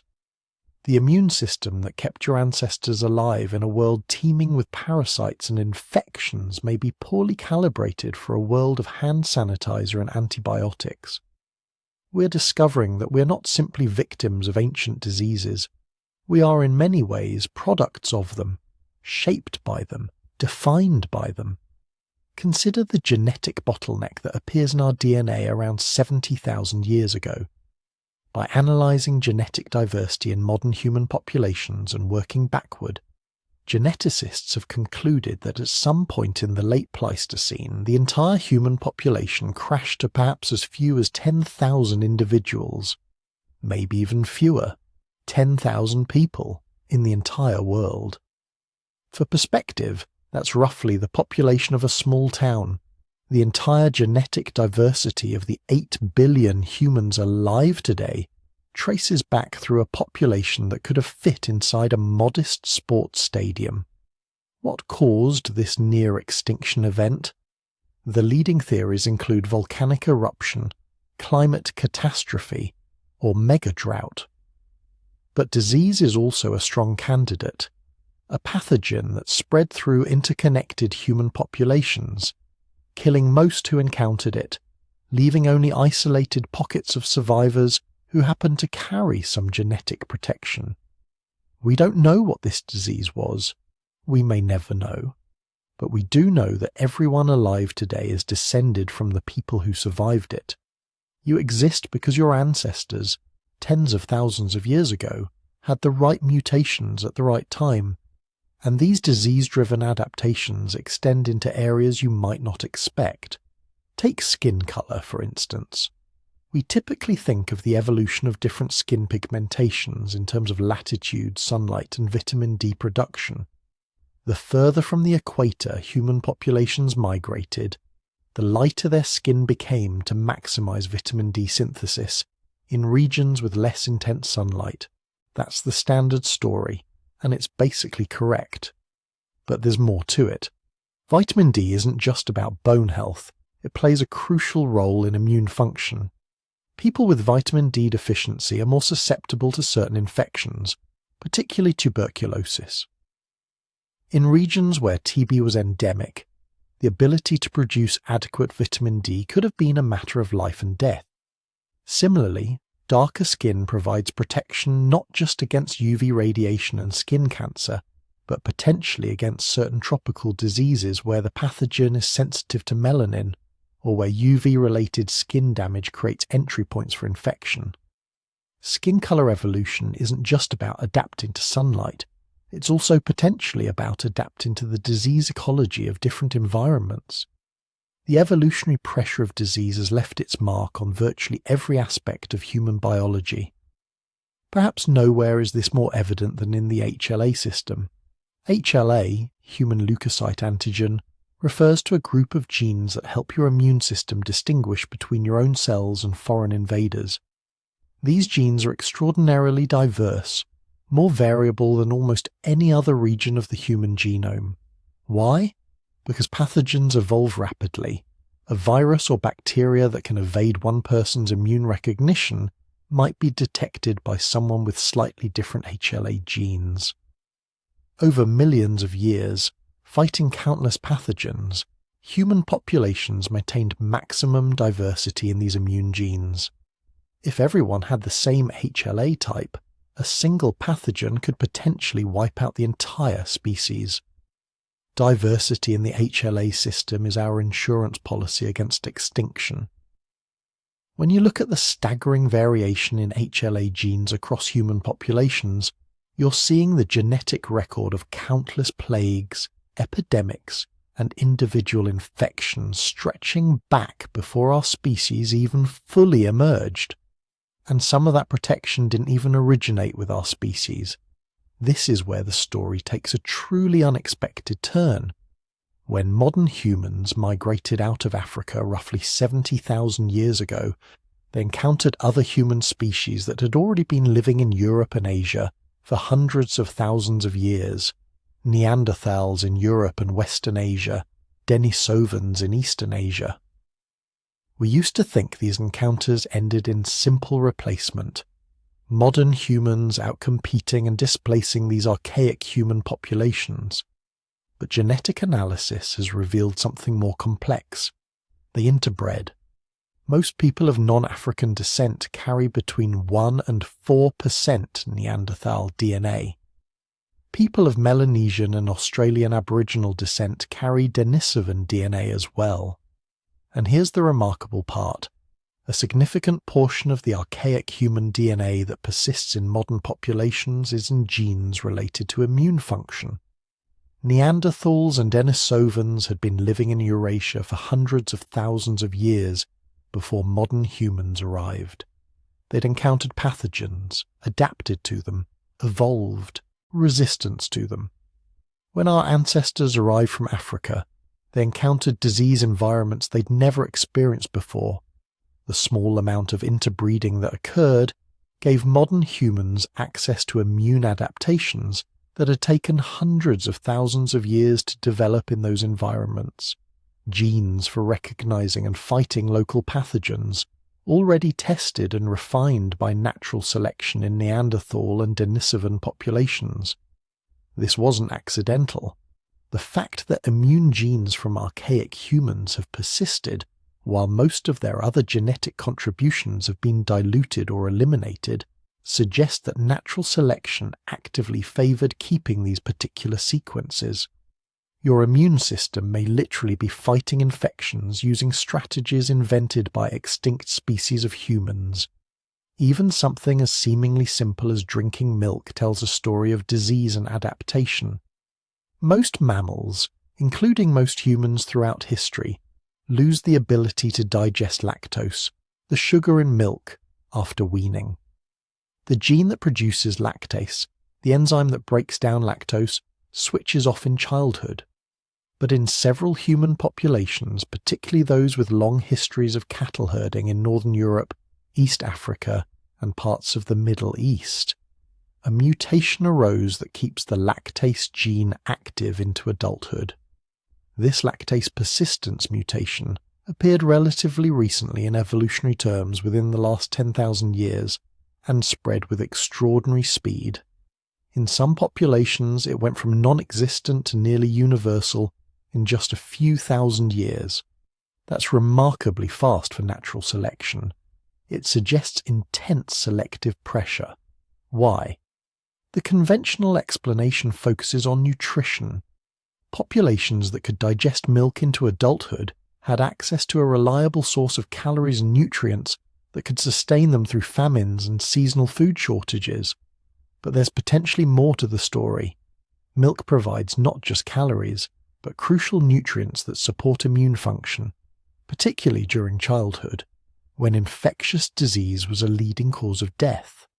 In environments where clean water was scarce and children were constantly exposed to waterborne pathogens, milk may have offered a safer alternative fluid source.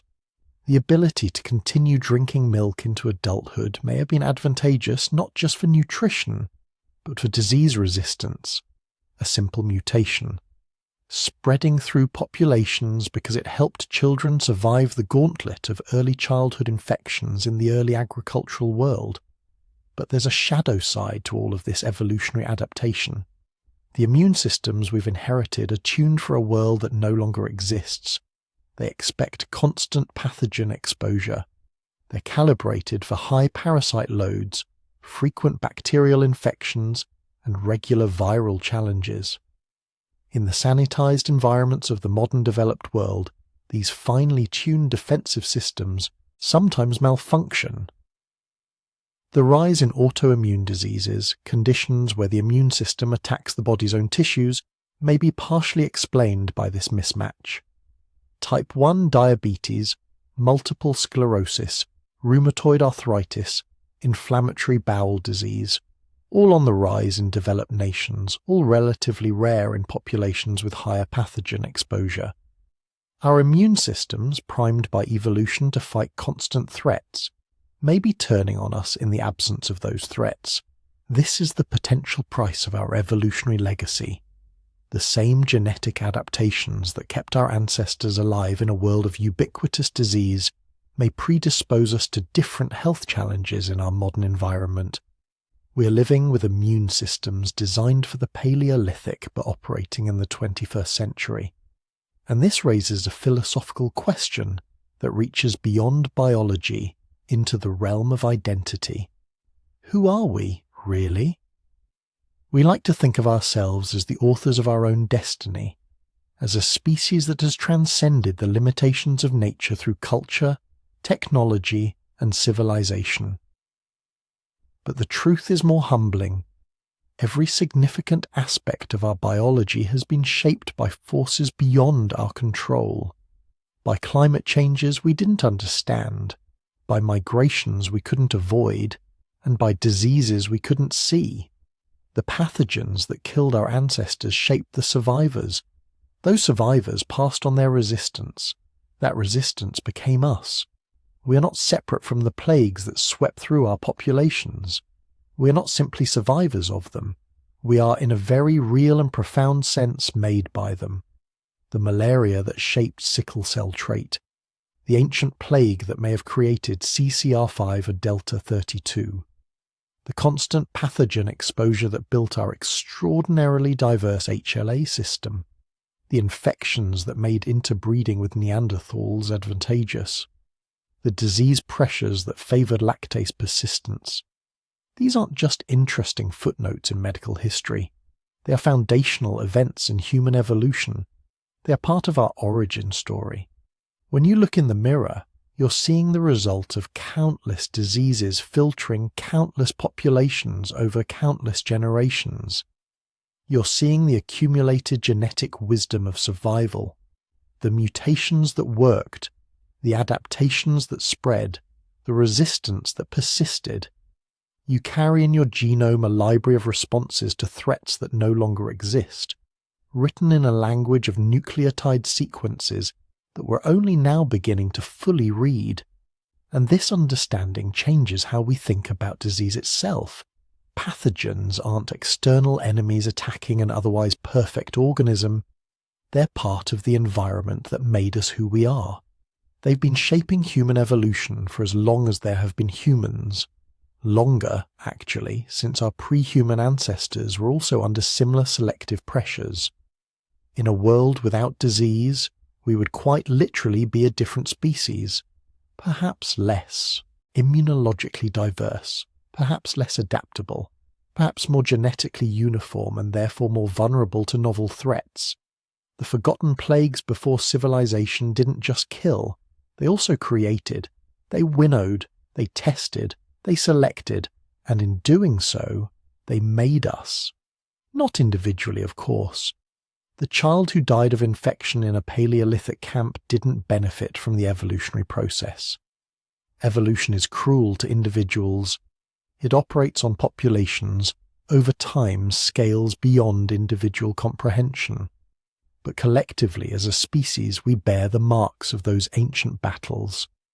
We are the descendants of the ones who carried the right mutations at the right moments, the ones whose immune systems happened to recognize the pathogen, the ones who survived long enough to reproduce. Every human alive today is the product of an unbroken chain of ancestors who successfully fought off enough diseases to reach reproductive age.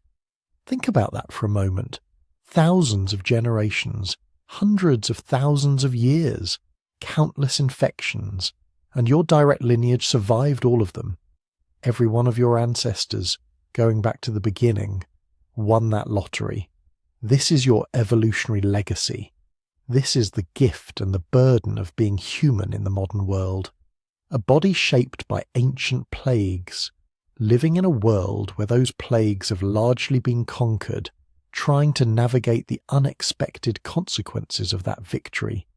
We've cleaned the water, developed antibiotics, created vaccines, built sanitation systems, reduced infant mortality, extended lifespans. We've accomplished what our ancestors could only dream of, but in doing so, we've also created a mismatch between our biology and our environment, between the immune systems we inherited and the world we now inhabit. Understanding this legacy, really understanding it, changes the questions we ask. Not just how do we cure disease, but how do we live with immune systems evolved for a different world? Not just how do we eliminate pathogens, but what role did those pathogens play in maintaining immune balance? These aren't simple questions. They don't have easy answers, but they remind us that we are not separate from nature. We're not above evolution. We're not exempt from the forces that shaped every other living thing on this planet. We are products of deep time and deep struggle, carrying forward the accumulated genetic wisdom of countless generations who survived the invisible killers that defined their world. The plagues may be forgotten, but they are not gone. They live on in us, in our genes, in our immune systems, in our very biology. We are, all of us, the children of ancient plagues, the inheritors of evolutionary battles fought by people who never knew we would exist. And understanding that, really sitting with that knowledge, offers a different perspective on who we are and where we came from. Not the children of heroes or kings, not the descendants of the mighty or the wise, but the offspring of survivors, of people who carried just the right mutations, who happened to resist just the right diseases, who made it through generation after generation until eventually their genes arrived here. In you, reading these words, that is your legacy, that is your inheritance, and it's written in every cell of your body, waiting to be read. And so we arrive at the end of our journey through diseases that predate memory itself. We've travelled from the primordial infections that hunted our pre-human ancestors through African forests, to the parasite-laden camps of Paleolithic hunters, to the revolutionary moment when farming transformed humanity into the perfect host for epidemic disease. We've traced tuberculosis through 10,000 years of human lungs. We've watched malaria shape the very code of our DNA. We've seen how the simple act of settling down, of building the first permanent homes, created the conditions for plagues that would define the human experience for millennia to come. But here's what strikes me most profoundly about this history. Civilization didn't conquer disease. We like to imagine human progress as a steady march towards safety, toward health, toward longer lives. And in some ways that's true. Modern medicine has achieved miracles our ancestors couldn't dream of. But the deeper truth is far more complicated, far more humbling. Every step toward what we call civilization created new opportunities for infection. Every innovation carried a hidden cost written in fevers and death. When we domesticated animals, we didn't just gain food and labour, we invited their diseases into our bodies. When we built cities, we didn't just create centres of culture and commerce, we constructed perfect incubators for waterborne killers. When we cleared forests for farms, we didn't just feed growing populations. We exposed ourselves to pathogens that had waited in the wild for thousands of years. The agricultural revolution, the urban revolution, the dawn of trade networks spanning continents. Each milestone we celebrate in history textbooks was simultaneously a pandemic waiting to happen. And this perspective isn't just academically interesting. It's profoundly relevant to understanding the world we live in right now. COVID-19 didn't emerge from nowhere. Neither did HIV, SARS, Ebola, or any of the modern pandemics that have shaped recent decades. They followed patterns established before recorded history began, zoonotic transmission from animals to humans, amplification through dense populations, spread along trade routes, evolutionary pressure selecting for strains that could exploit our social behaviours, the Neolithic farmer who caught a novel pathogen from his newly domesticated goat, and the modern worker who contracted a coronavirus from a market animal. They're separated by 10,000 years, but they're part of the same story. The mechanisms haven't changed. Only the scale and speed have accelerated. Understanding ancient plagues gives us a longer view, a deeper context for the challenges we face today. It reminds us that pandemic disease isn't an aberration, or a temporary crisis we'll eventually solve and move past. It's a fundamental part of the human condition, woven into the fabric of how we've chosen to live. And here's something else worth reflecting on as you settle into sleep. Most of the diseases we've discussed in this journey left no written record, no names carved in stone, no medical text describing symptoms, no monuments to the millions who died. These were anonymous plagues that swept through populations who had no way to document what was happening to them. Entire communities decimated by infections we'll never identify.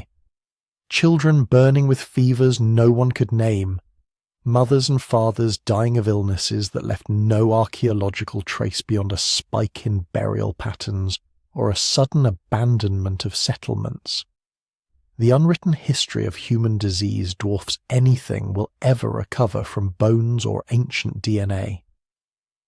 For every pathogen we've managed to identify in skeletal remains, there are dozens, perhaps hundreds, that killed and vanished without leaving evidence we can find. Millions of lives, billions, across the full span of human existence. Their suffering was real, their fear was real. Their deaths mattered to the people who loved them, even though we'll never know their names or the specific microbes that ended their lives. But here's the thing that connects all of us to that unnamed multitude. We exist because they survived. Not all of them, obviously not all of them, but enough. Generation after generation, plague after plague, enough people survived to have children who had children who had children, down through countless generations to you. Every person listening to this right now carries genes shaped by diseases that killed millions. Your immune system is a living museum of ancient infections. The alleles that protect you from malaria, the mutations that modulate your inflammatory response, the variations in your MHC complex, they're all hereditary memories of plagues your ancestors endured. You are the descendant of survivors. And the story hasn't ended. Disease evolution didn't stop when we invented writing, or built civilizations, or developed modern medicine. It continues right now, in real time, in populations around the world. Pathogens are still adapting to human hosts. New strains are still emerging from animal reservoirs. Our behavioral changes, global travel, antibiotic use, climate shifts, are still creating evolutionary pressures that shape what infections will look like in the future. The long shadow of forgotten plague stretches forward as well as backward. Understanding this doesn't mean succumbing to fatalism. It means recognizing that our relationship with infectious disease is ongoing, dynamic, unfinished. The more we understand about where these ancient plagues came from and how they shaped human history, the better equipped we are to face the challenges ahead. Before I let you drift off to sleep, I want to ask a small favour. If you found this journey through forgotten plagues as fascinating as I have, consider leaving a like on this video. Drop a comment letting me know where you're listening from, or which part of this history surprised you most. And if you'd like more deep dives into the hidden corners of human history, subscribe to the channel so you don't miss future explorations. But for now, as your eyes grow heavy and your thoughts begin to wander, picture those ancient fires one more time. Small points of light scattered across a dark landscape. Families huddled together for warmth and safety. The vast night pressing in from all sides. except now you understand what surrounded them in that darkness. Not just predators and the unknown terrors of an unexplored world, but invisible threats that move through their communities like whispers. Diseases without names, fevers without explanations, deaths that seemed random and cruel because no one could see the microscopic agents behind them.